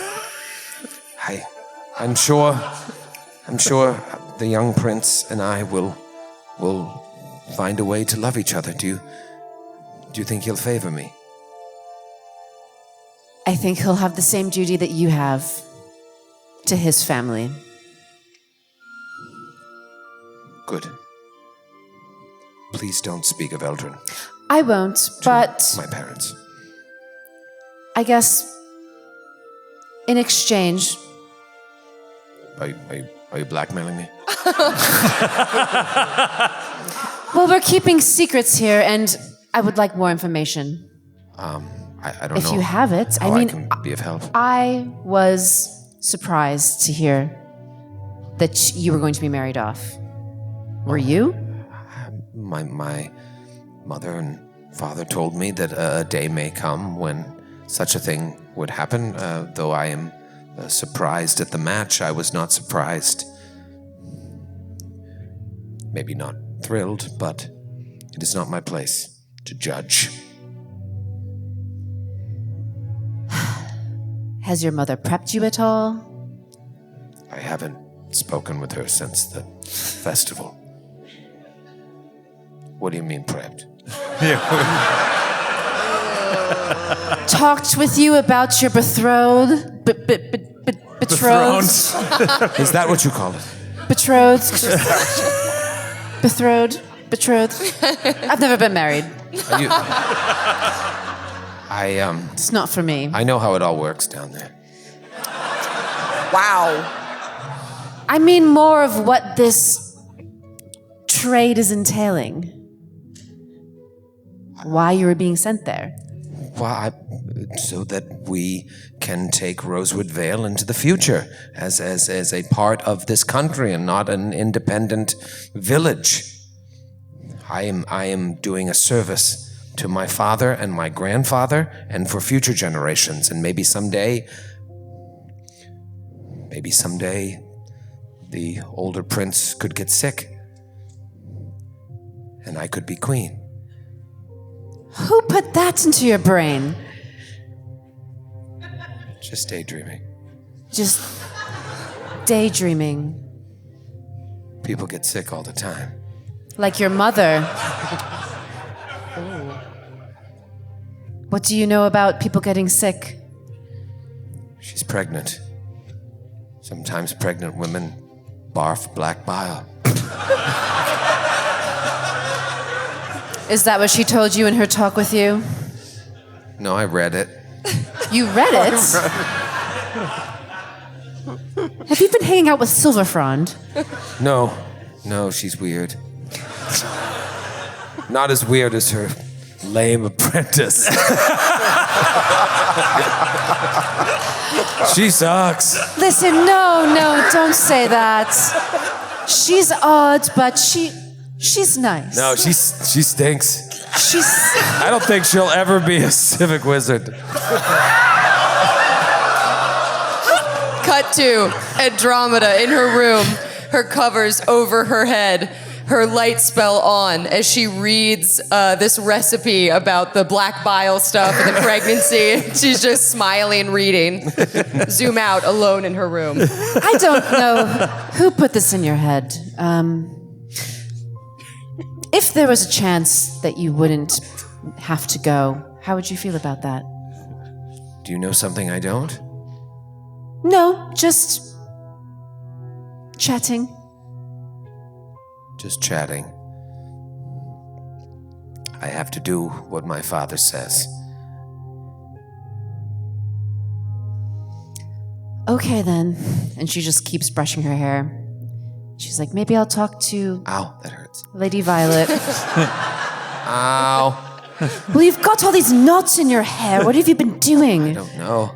I don't know how to comb my own hair. I've never had to do it. Never had to do it. You were off in the mistwood. I can't believe they're going to take you away from me. And she continues brushing. She goes, perhaps I'll talk to Sister Violet.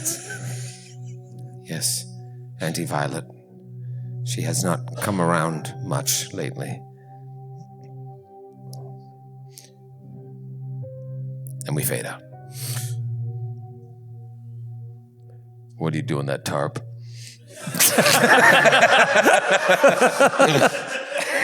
What he procures a giant fantasy tarp out of nowhere. What an update on the TARP initiative now. Operation Tarp. Can we go tarp as a group? Do a group tarp? Group tarp. Yeah. Group tarp. Just because if I want to investigate those voices some more, it would be nice to have a cleric. Yeah. Okay. So you head over there to try and clean up a little bit. You're part of the group that is just trying to make things look tidy so that there isn't a burnt building when the scouting party arrives today. Just putting a giant tarp over it. That's the laziest solution to this problem. It's like your dog. Just throw a pees. blanket on it. Yeah. It's like, what? Like your dog pees on the floor. It's like newspaper. Yeah, right. All right, so you get over there, and what do you want to do as you're tarping? Investigate. Investigate. All right, so you're looking So around. moving through the wreckage, finding the bodies. Yeah, finding the whole floor of the tavern is been hollowed out. There's maybe a couple little spots of it still left, but it looks straight into the basement. Where you were. The bodies have been removed, but you could, climb down in there and look around. Yeah, I'll climb down there and look around. He's looking for any sign of. Can I roll a religion check on the voices I heard? Oh, Yeah. All right. And while we do that too, Andromeda is there, of course, for civic wizardry. This is exactly what she would be asked to do by Silverfrond, I assume, the next day, is to go clean it up. Wait, are we all there? Andromeda. When you would be. said group, did you Yeah. say all of us? Yeah. Oh. You in particular. Yes, just throw the top over there. She's standing off to the side and not. Wait, did you just make yourself the boss? Huh? I'm helping. You can't see where you're throwing it. I'm helping. In the guise of helping, Andromeda's also there with Sir Norval and Killian detecting magic to help them. She knows what we're doing. We're looking for evidence. I will tell Helena that I didn't understand anything about the voices, but maybe she would. Maybe. I rolled religion and I rolled a natural 20. I was just over here rolling my dope bone die that I got bone today. die. Thank you so much. So It's cool. actual human bone.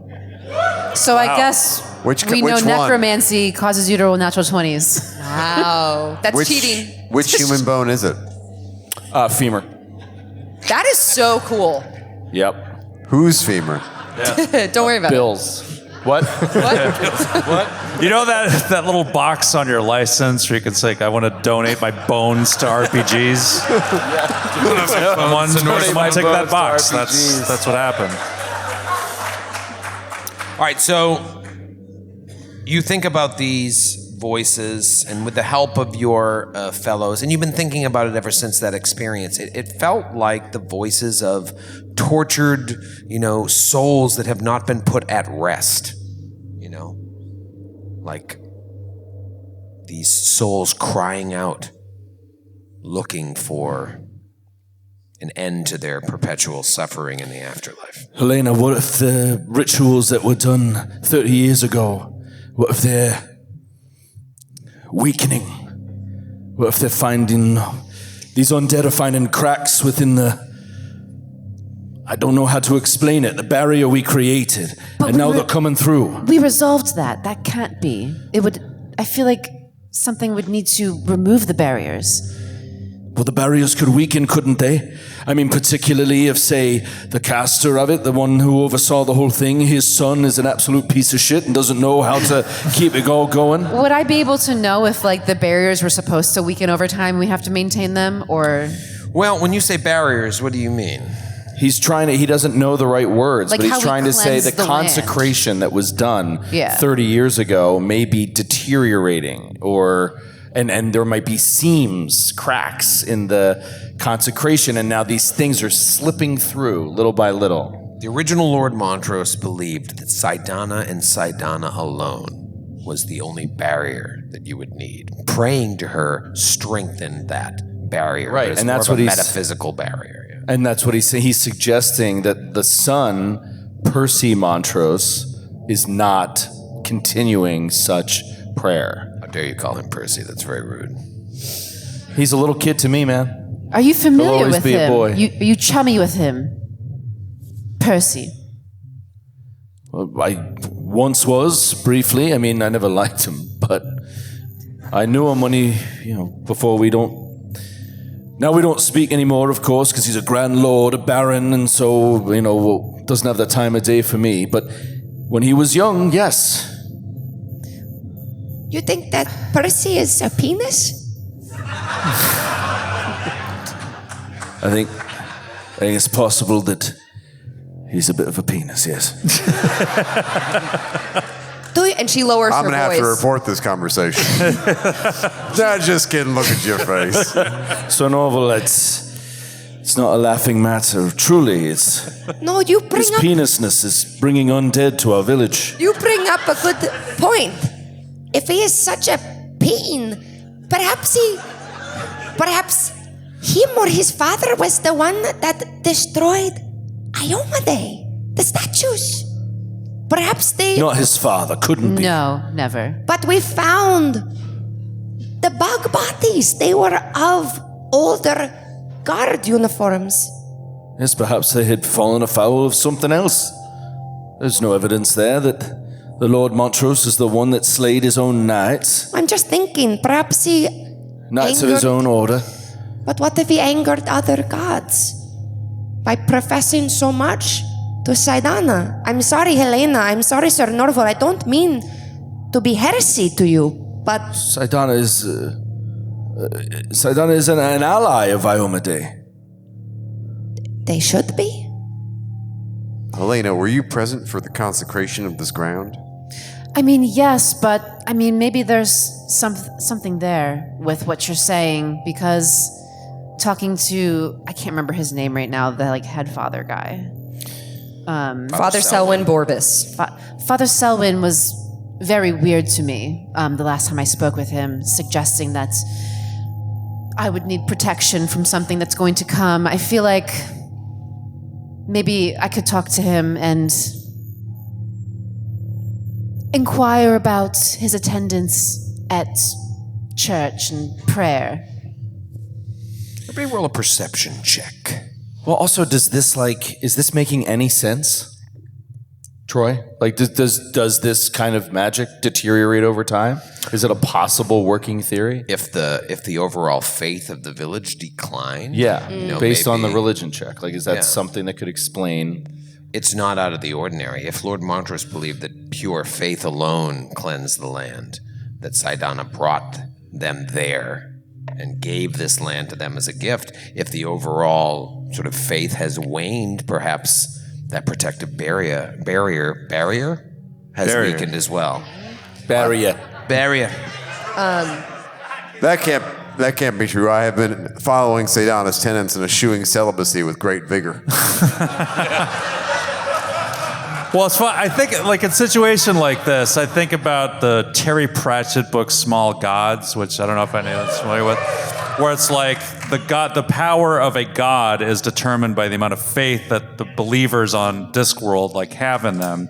And so this god, he has this entire nation devoted to his worship, and so he's just I'm gonna manifest on Discworld and let's throw my power around, and he goes into Discworld and he manifests and he's a little tiny turtle. And he's just like, what the hell? Like, I can't do anything. What's going on? And what he realizes is that all this nation that's devoted to his worship is actually only devoted to the rituals around the worship, and they've forgotten him completely. And so that's what I'm wondering, if it's just like this people going through the motions and like actually lost some of their faith in like what the religion is supposed to be about. Yeah. Right. Well, that's up for debate. We're not here to solve everything. But I'm just saying. It's a very good book, by the way. Give me the results of your perception checks. I'd prefer not to. Okay, Bartleby. I'm going to enact my right to not say what I rolled. That's right. My attorney has advised me not to reveal the results. On the advice of my of counsel, I decline to reveal the results of my dice roll. I'm not going to say what I rolled. 24 and detecting magic. Detecting magic, 24. 17. 17. Natty 19 for a 25. Also 24. Okay. I assume I'm also there. Yes. Oswin. Well, you're staying with Killian. Yeah, I'm just, Come help me with I this feel like top. it's like work release or something for me. I don't know. After hearing those numbers, you would think that there are negative numbers on my dice with how low my number is. Well, Helena and Killian aside, the other three of you, as you're pulling this tarp over, you look into the hollowed out basement and you see a portion of the wall has sort of crumbled away from the burning. And you see bones.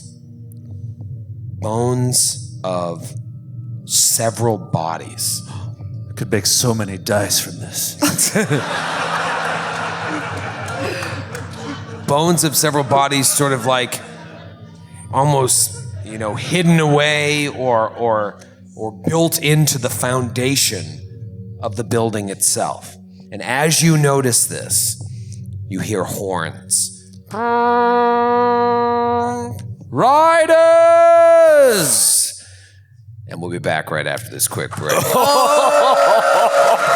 Oh, shit! Go get a couple See you in a cocktails. few. We'll be right back.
We're back! Take your time getting back to your seats with your fresh cocktails. Are we taking shots? Take your time. Take your time. What? We got some whiskey. Where'd you get this whiskey?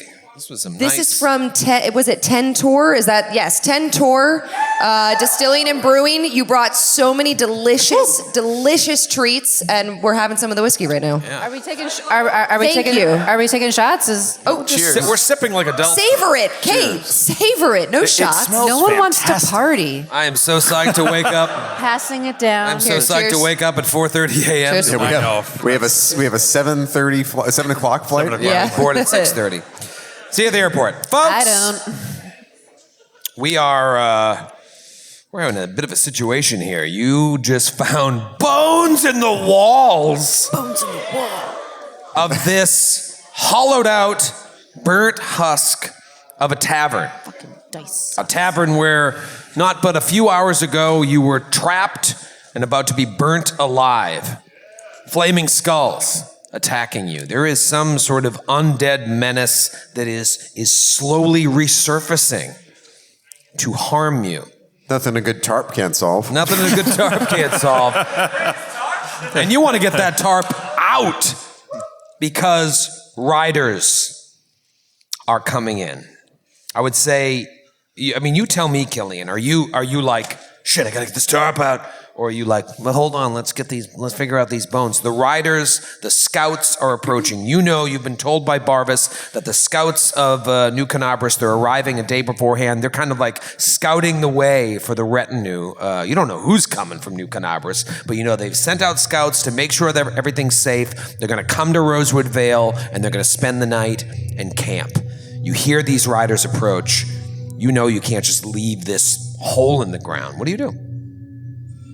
I think that he prioritizes the scouts and not the bones. Maybe he looks to Helena and is like, I've got to go up to the surface and greet this scouting party and see what they're all about. Can you look into these bones? Okay, sure. And he's Norval with me. And he'll have fun sorting through the undead solo. Bye. What? Yeah, I don't know. As a player, I don't know what much more we're going to find out from it in this moment. I think it's pretty obvious that these undead souls are not at rest, you know what I mean? And so, but I think that this coming band of scouts is a very important situation. I'm assuming I've been healed up, right? Yes, we're all healed. Thank you.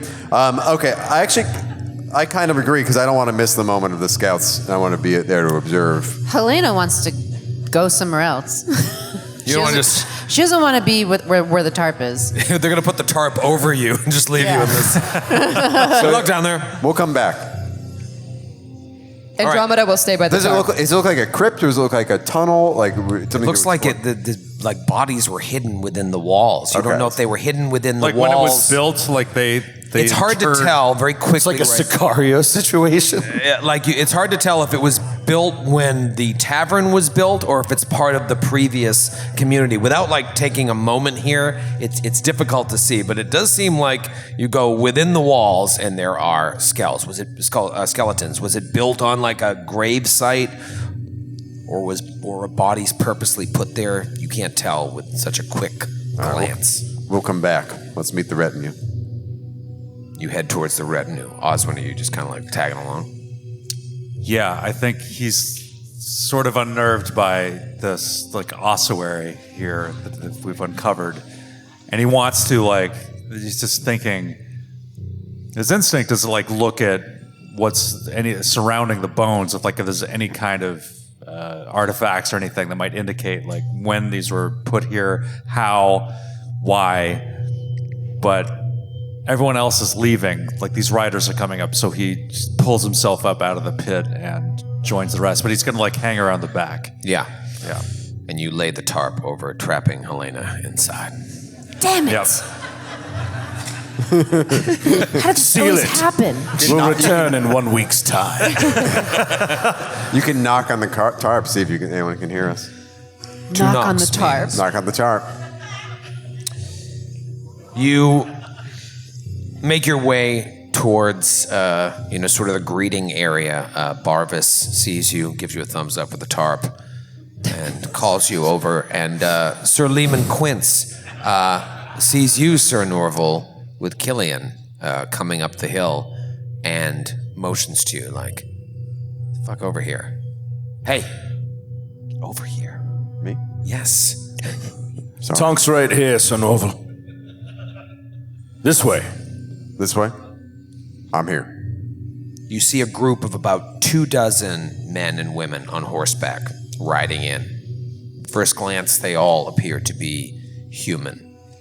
Barvis Tonk, Killian, other members of the guard, Sir Lehman Quince, Sir Norval are posted as well.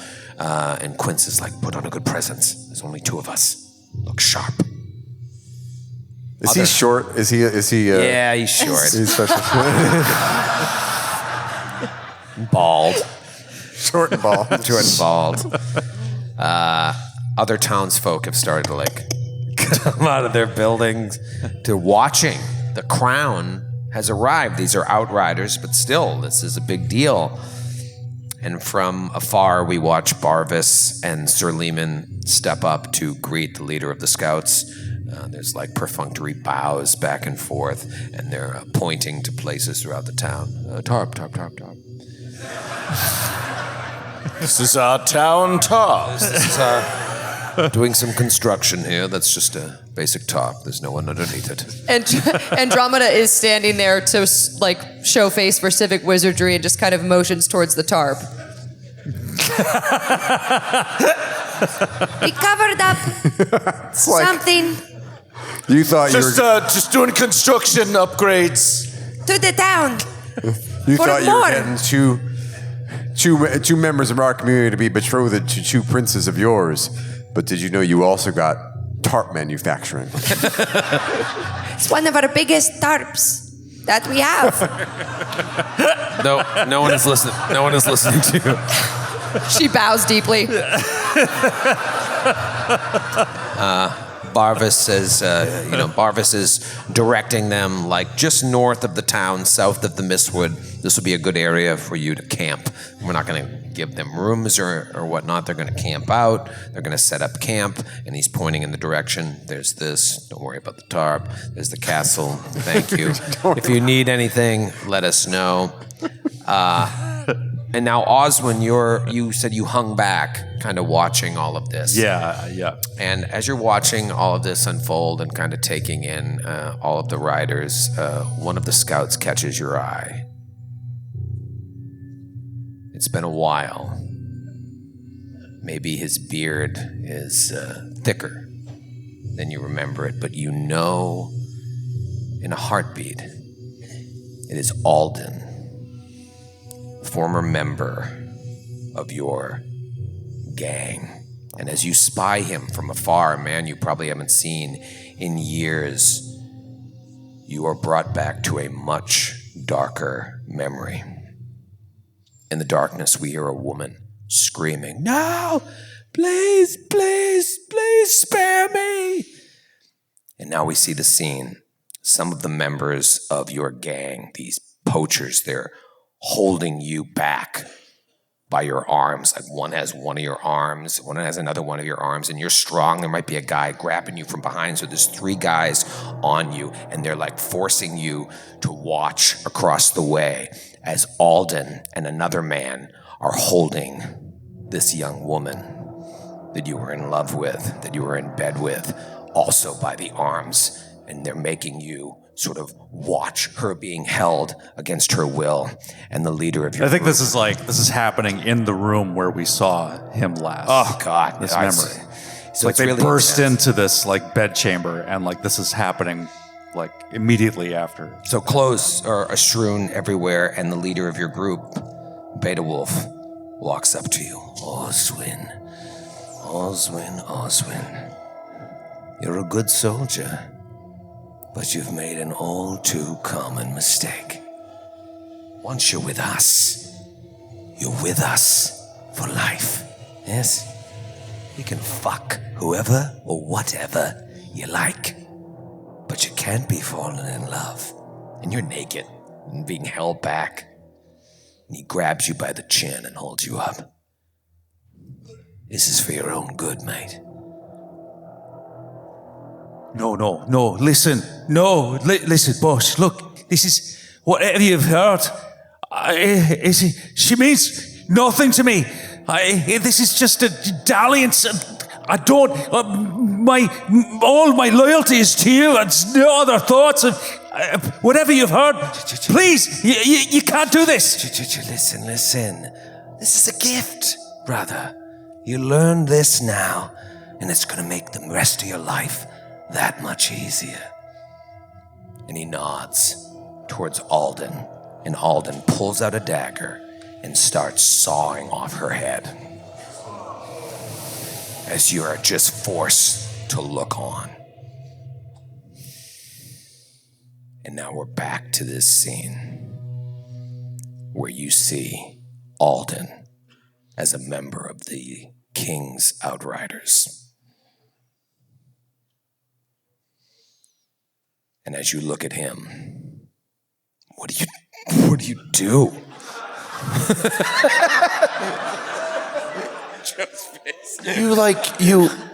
You said we should bring out whiskey, like that we would have fun together. Yeah, it was like fun. Like you were being fun. You were like, remember, we play a game. And we were friends. What the fuck was that?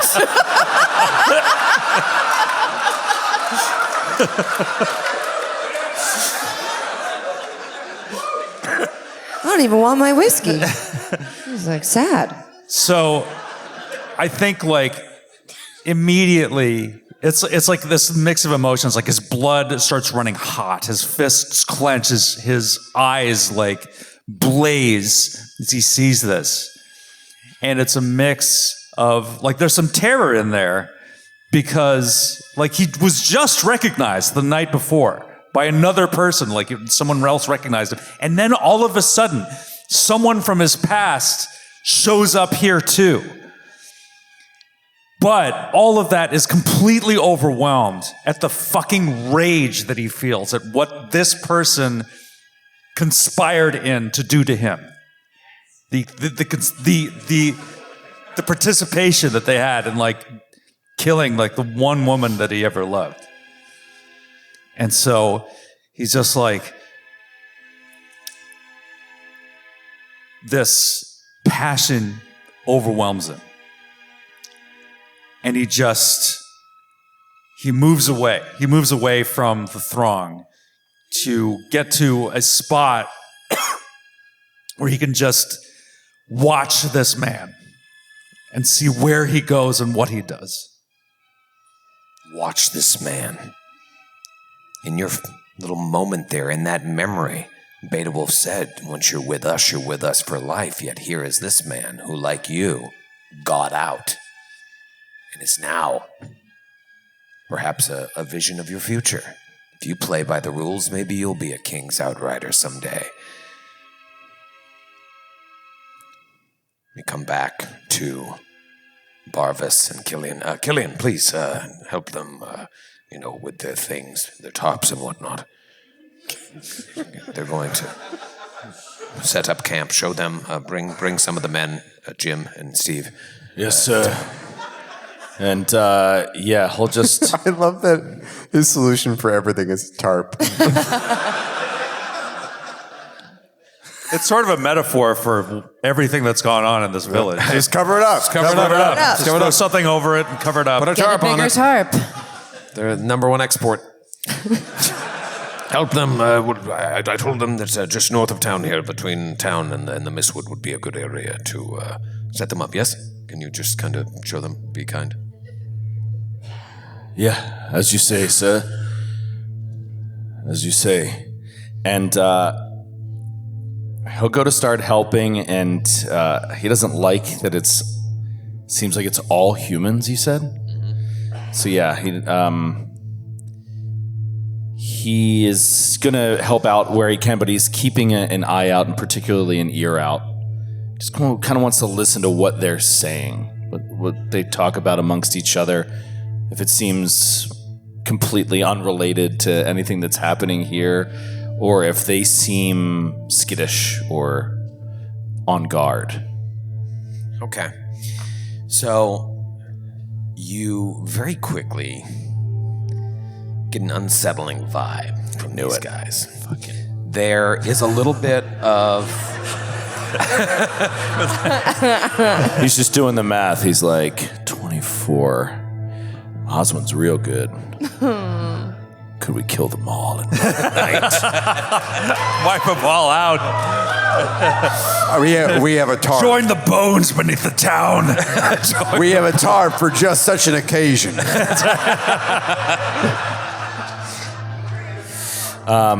So he gets The an vibe unsettling you get vibe. is this sort of like a little bit holier than thou, kind of looking down their noses at you and your little outfit here and your little town.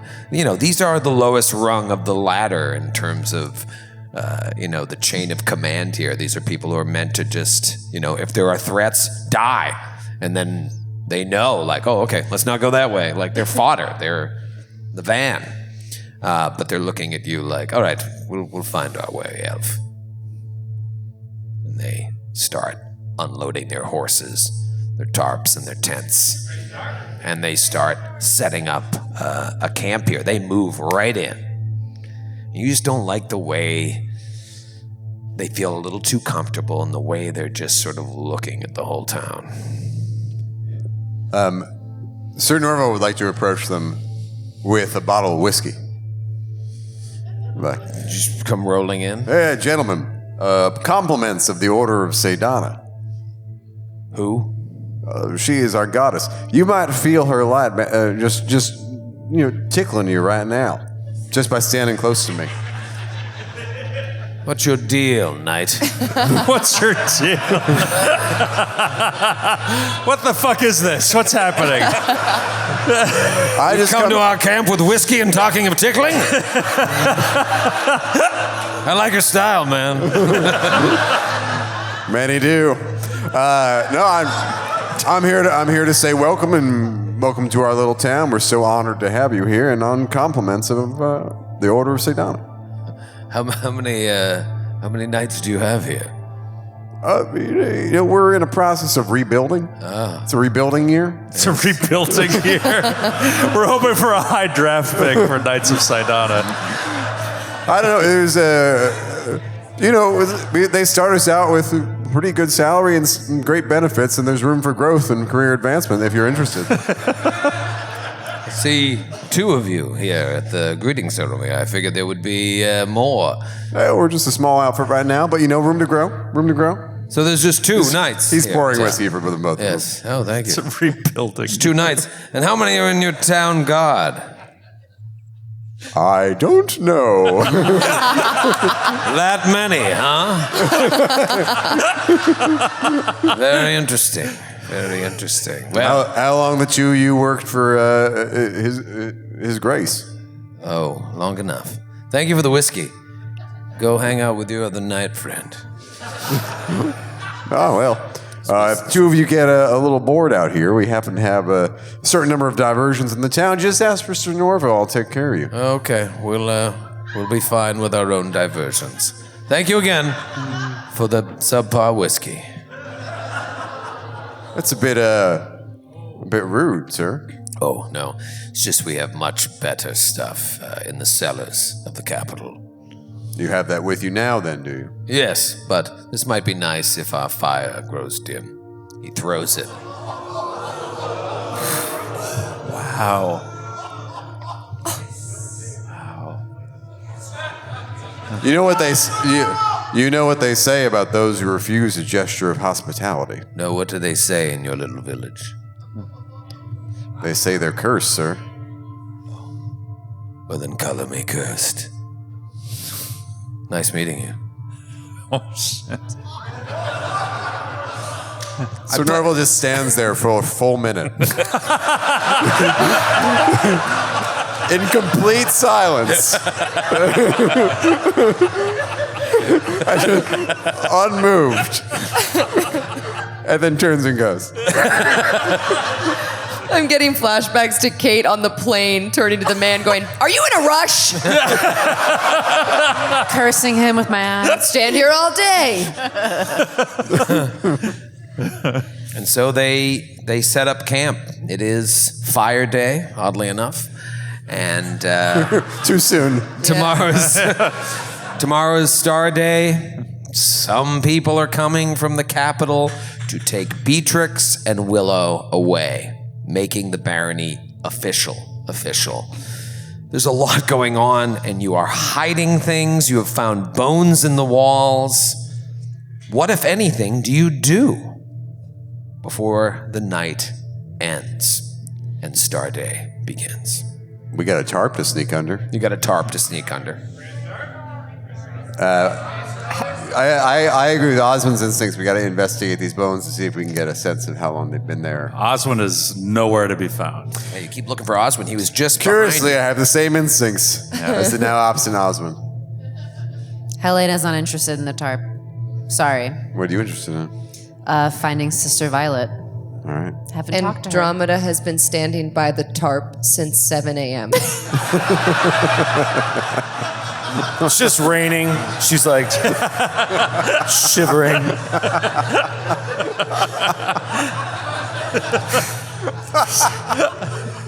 Soon they will come to look at the tarp. She's squinting in the distance at the camp. Coughing. It's important. It's important that I show them our largest tarp. Civic wizardry at its finest. A beacon of civic wizardry. But really, she's also waiting in case Killian or Sir Norval comes back. What if we just didn't? Like, what do you what? It's a stormy night. the coldest fire day in many years. No, I imagine at a certain point, once you've done through the ceremony of greeting these guards, Sir Norval and Killian return, and you expected Oswin to return as well, but he is not apparently. Is Oswin here? I have questions for him. I found, And she doesn't fully pull it out, but she has the piece of journal with the recipe. I have to ask him about the herbs and plants. He would know what they are. When you two tend to talk to each other, it gets a little confusing for the audience. For them. And me. So you took him away? From me? Thank you for standing watch over this tarp. Shall we check out those bones, Killian, Andromeda? Yeah. I'll keep watch. I can detect anything you need, but it's important that I stay here. I cannot arouse suspicion. We might need your knowledge down below. She looks around at the completely empty town. I guess I could, if you need me. Andromeda, I'm sure no one's going to come by at this hour of the night. It's also What time freezing. is it? It's freezing. Is it late? Just get under the tarp. Let's go Under the tarp. Jesus. At that moment, somebody walks up and was like, I was hoping for a tour of the tarp. She hears that and a piece of her breaks inside. Committed to being under the tarp now. I can't help them. You duck under the tarp.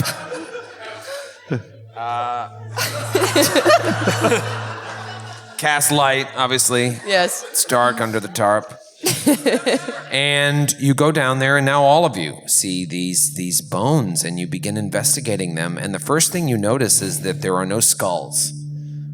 All of these, remnants of bodies or whatever, their heads their skulls are nowhere to be seen, as if they've been decapitated or removed posthumously. You'd have to spend a lot of time to try to figure that out. But you do see, half a dozen bodies.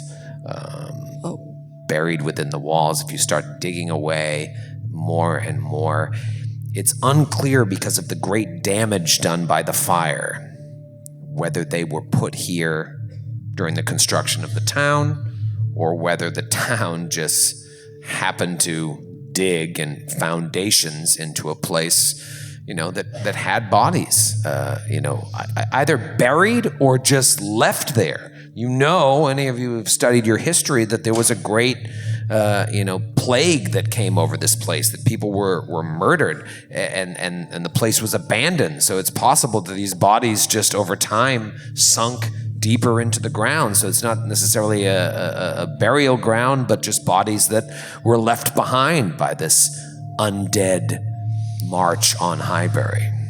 This place does not seem an ideal location for a town.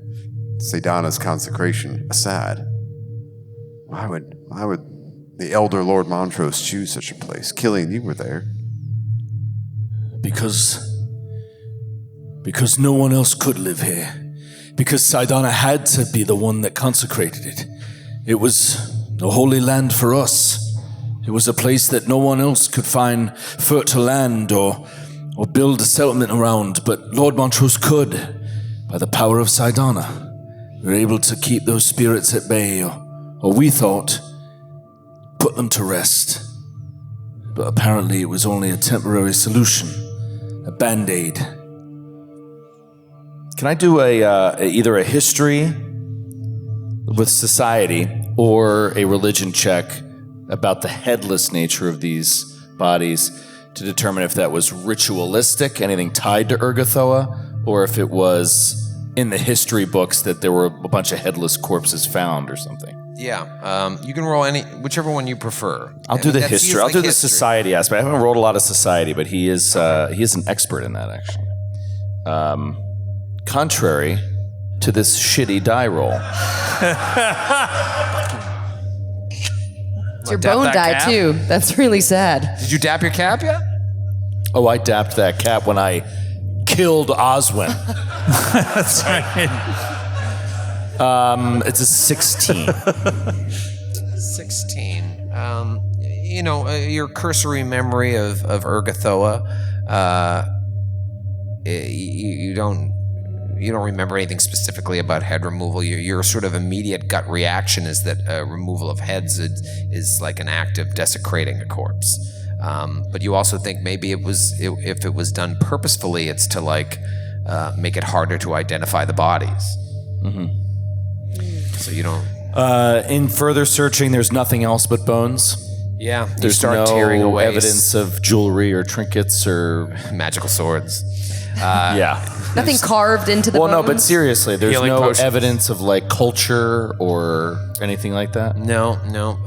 The bones look old. There's no vestiges of clothing or flesh on them. If you rip away some of the other walls that have started to give way from the fire, you feel like there's about half a dozen, 6, maybe 7 bodies. A couple of them have been mangled together. It might be 1, it might be 2, but you're looking at 6, 7 bodies tops. Andromeda, do you feel any magic emanating off of these? She's looking at the bones, looking for carvings, glyphs, runes, doesn't see anything. Detect magic.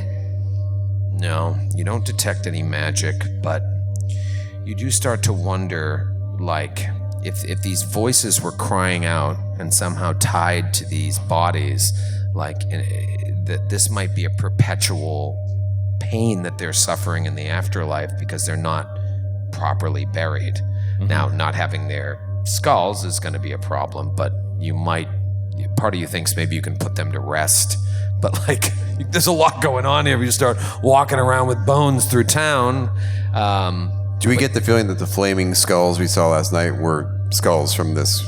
Perhaps. It seems a little coincidental. Andromeda kind of relays that idea about proper burials. She's not very religious, but she says, We should come back later. We should not disturb them further. We should not touch them or take them. Helena should come. She knows what to do. Wait, didn't you just say you knew what to do? Yes, tell Helena to come. I thought you just found out we needed to put them to rest, right? Yes, I don't know how to do that. I am not a priest. I think we just bury them. No, they don't have heads, Killian. You cannot be buried without your head. Where are we going to find them? If Sir Norval's correct, we destroyed them in the night. I don't know where their heads are. I am telling you Their the heads best. attacked us last night, is what Sir Norval thinks. And they're gone now to the wind, yes? Yes, so there is no head. I think the best thing we can do is bury them. Maybe we could write a little IOU for the head in case we Really? find them later on. Really think we should consult someone who knows about this more than me and you and you? But Andromeda, who knows more than you?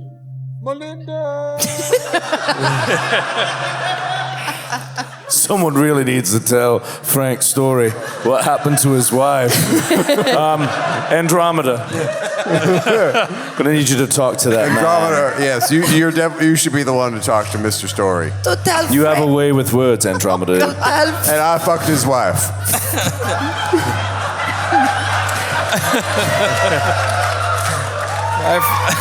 I forgot his name was Frank. should I tell him? I think we end that scene there. Okay, we end that scene there. I want to know what I want Helena to talk to the sister. That's Violet DeWitt. Okay. Oh, right. She said she was going to do that. That's I what I want want to check in with her too, but I'm curious what Oswin's been up to. So Oswin has just been stalking this guy from the minute that he arrived in town, the minute he spotted him. He's been hiding in shadows, watching him, waiting for him to settle down, waiting for him to be in some kind of spot where he can confront him privately. So if they're like setting up, if they're bivouacking, if they're like setting up camp, like tents and everything, like he's watching him set up his tent. And if the hour gets late, like he watches him get into his tent, light a lamp, he's looking at the flickering light, waiting for that light to go out. Okay. Yeah, I imagine you're watching them all set up camp, trying to track him. You see him, you might lose him for a second again, then you see him and he's laughing with his friends, and they're joking and they're drinking and they're eating around the campfire. And then slowly as the night wears on, they start going into their tents one by one, and you see his tent. And they're not like, traditional camping tents. They're a little bit bigger, not ostentatious, but enough that, the roof isn't this close that you'd have to squeeze in there. They're like, little huts. And you see his, and the light goes out. So he slips through the encampment silently as he can in the darkness, with all of his practiced skill honed over many years, and makes his way to the tent, slices any bindings like holding the flaps together, and slips in. You slip in to the tent, and Alden is sleeping. Okay. So he sidles up to his sleeping form, gently places his hand over his mouth, and with his other hand he has his kukri and places it against his throat and just presses it in until he wakes up. And he comes to, and he goes to try to grab at his side, but then he feels your blade. You know what happens if you cry out, right? Nod. How did you find me?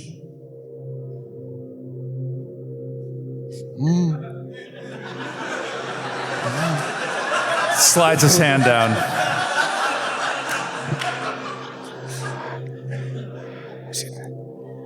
I didn't know you were here. I didn't find you. How did you find me? I spotted you, you cowardly cunt. I'm no coward.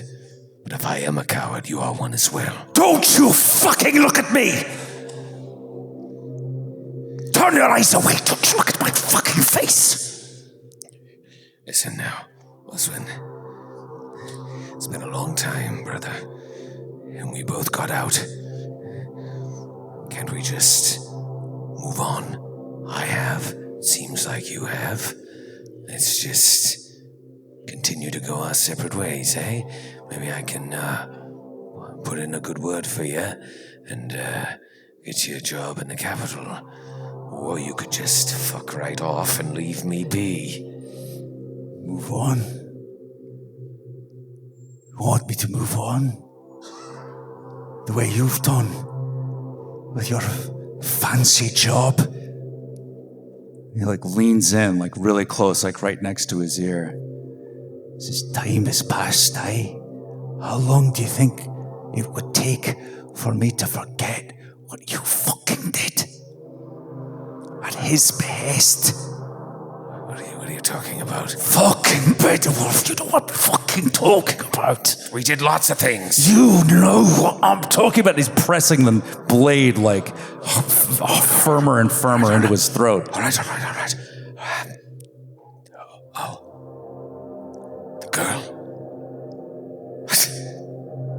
Are you still mad about that fucking whore? Do you even know her name? No. And his hands are shaking. He's like, Her name was Lily. Lily. Say it. Whisper it. Lily.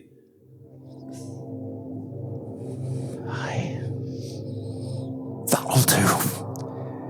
and he just presses the kukri like into his throat with his shaking hands until it splits the skin and the Adam's apple. And he just starts sawing with his hand over his mouth. And it's like his hands are shaking until he reaches the bone in the vertebrae. It's just like scraping against the bone. He's back. I trust you won't forget it. And he like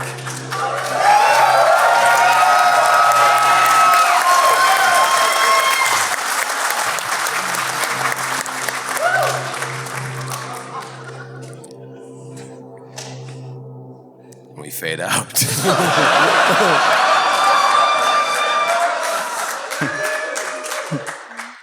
4 bodies. To be fair, we've only killed about 4 of them. We've only killed about 4 of them. That's going to cause some problems in Ann Arbor.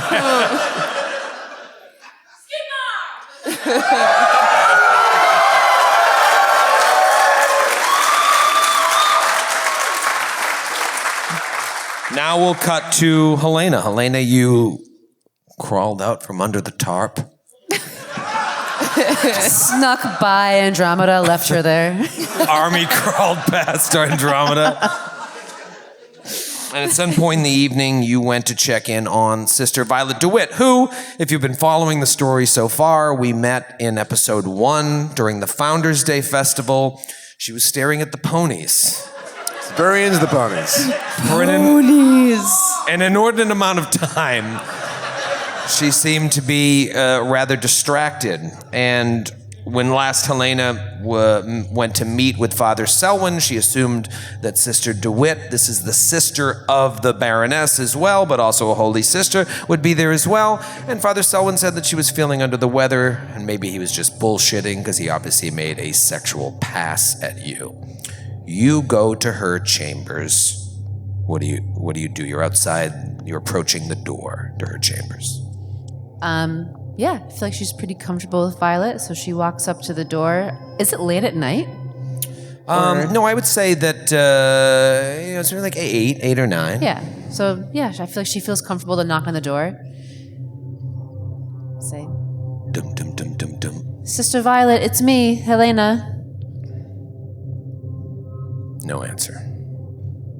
Knocks a little harder. Hello. Dum dum dum dum dum dum dum. Nothing. Listens at the door. Give me a perception check. Perception. Oh, come on. Ooh. Oh, so big. Oh, God. 28. 28. Yeah. Wow. It's big. Woo! Big! It's big. All right, so you knock. You listen. Like maybe nobody's in there. Maybe she's out. And you hear. You definitely hear movement. Like somewhere in the room, deeper in the room. There is some sort of movement there. Huh. I feel like she makes it a point to like loudly walk away, but then sneak back up quietly. Like, well, I guess you're still feeling under the weather. I'll just be gone now. Let the record reflect it's 9:07. And she sneaks back up to the door and is it locked? You check the door, and the door is unlocked.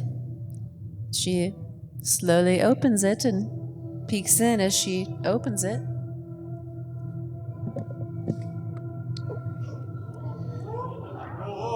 You open the door quietly, and it's a pretty large chamber. You walk into the room, and you look around. You don't see anybody, but you hear movement way off to the back left of the room. Do you continue towards that direction? Yes.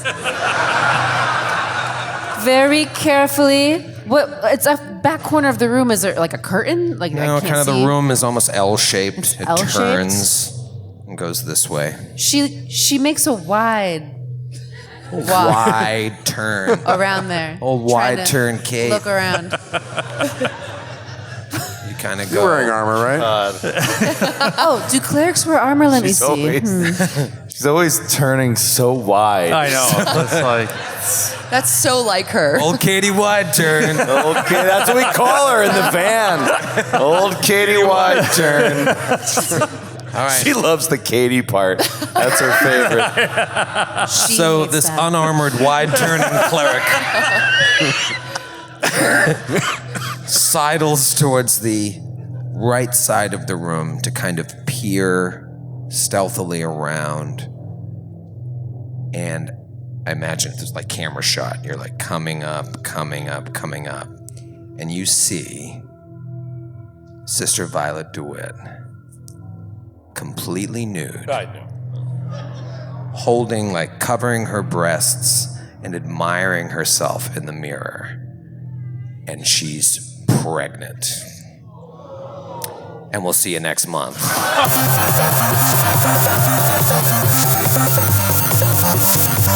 Whoa!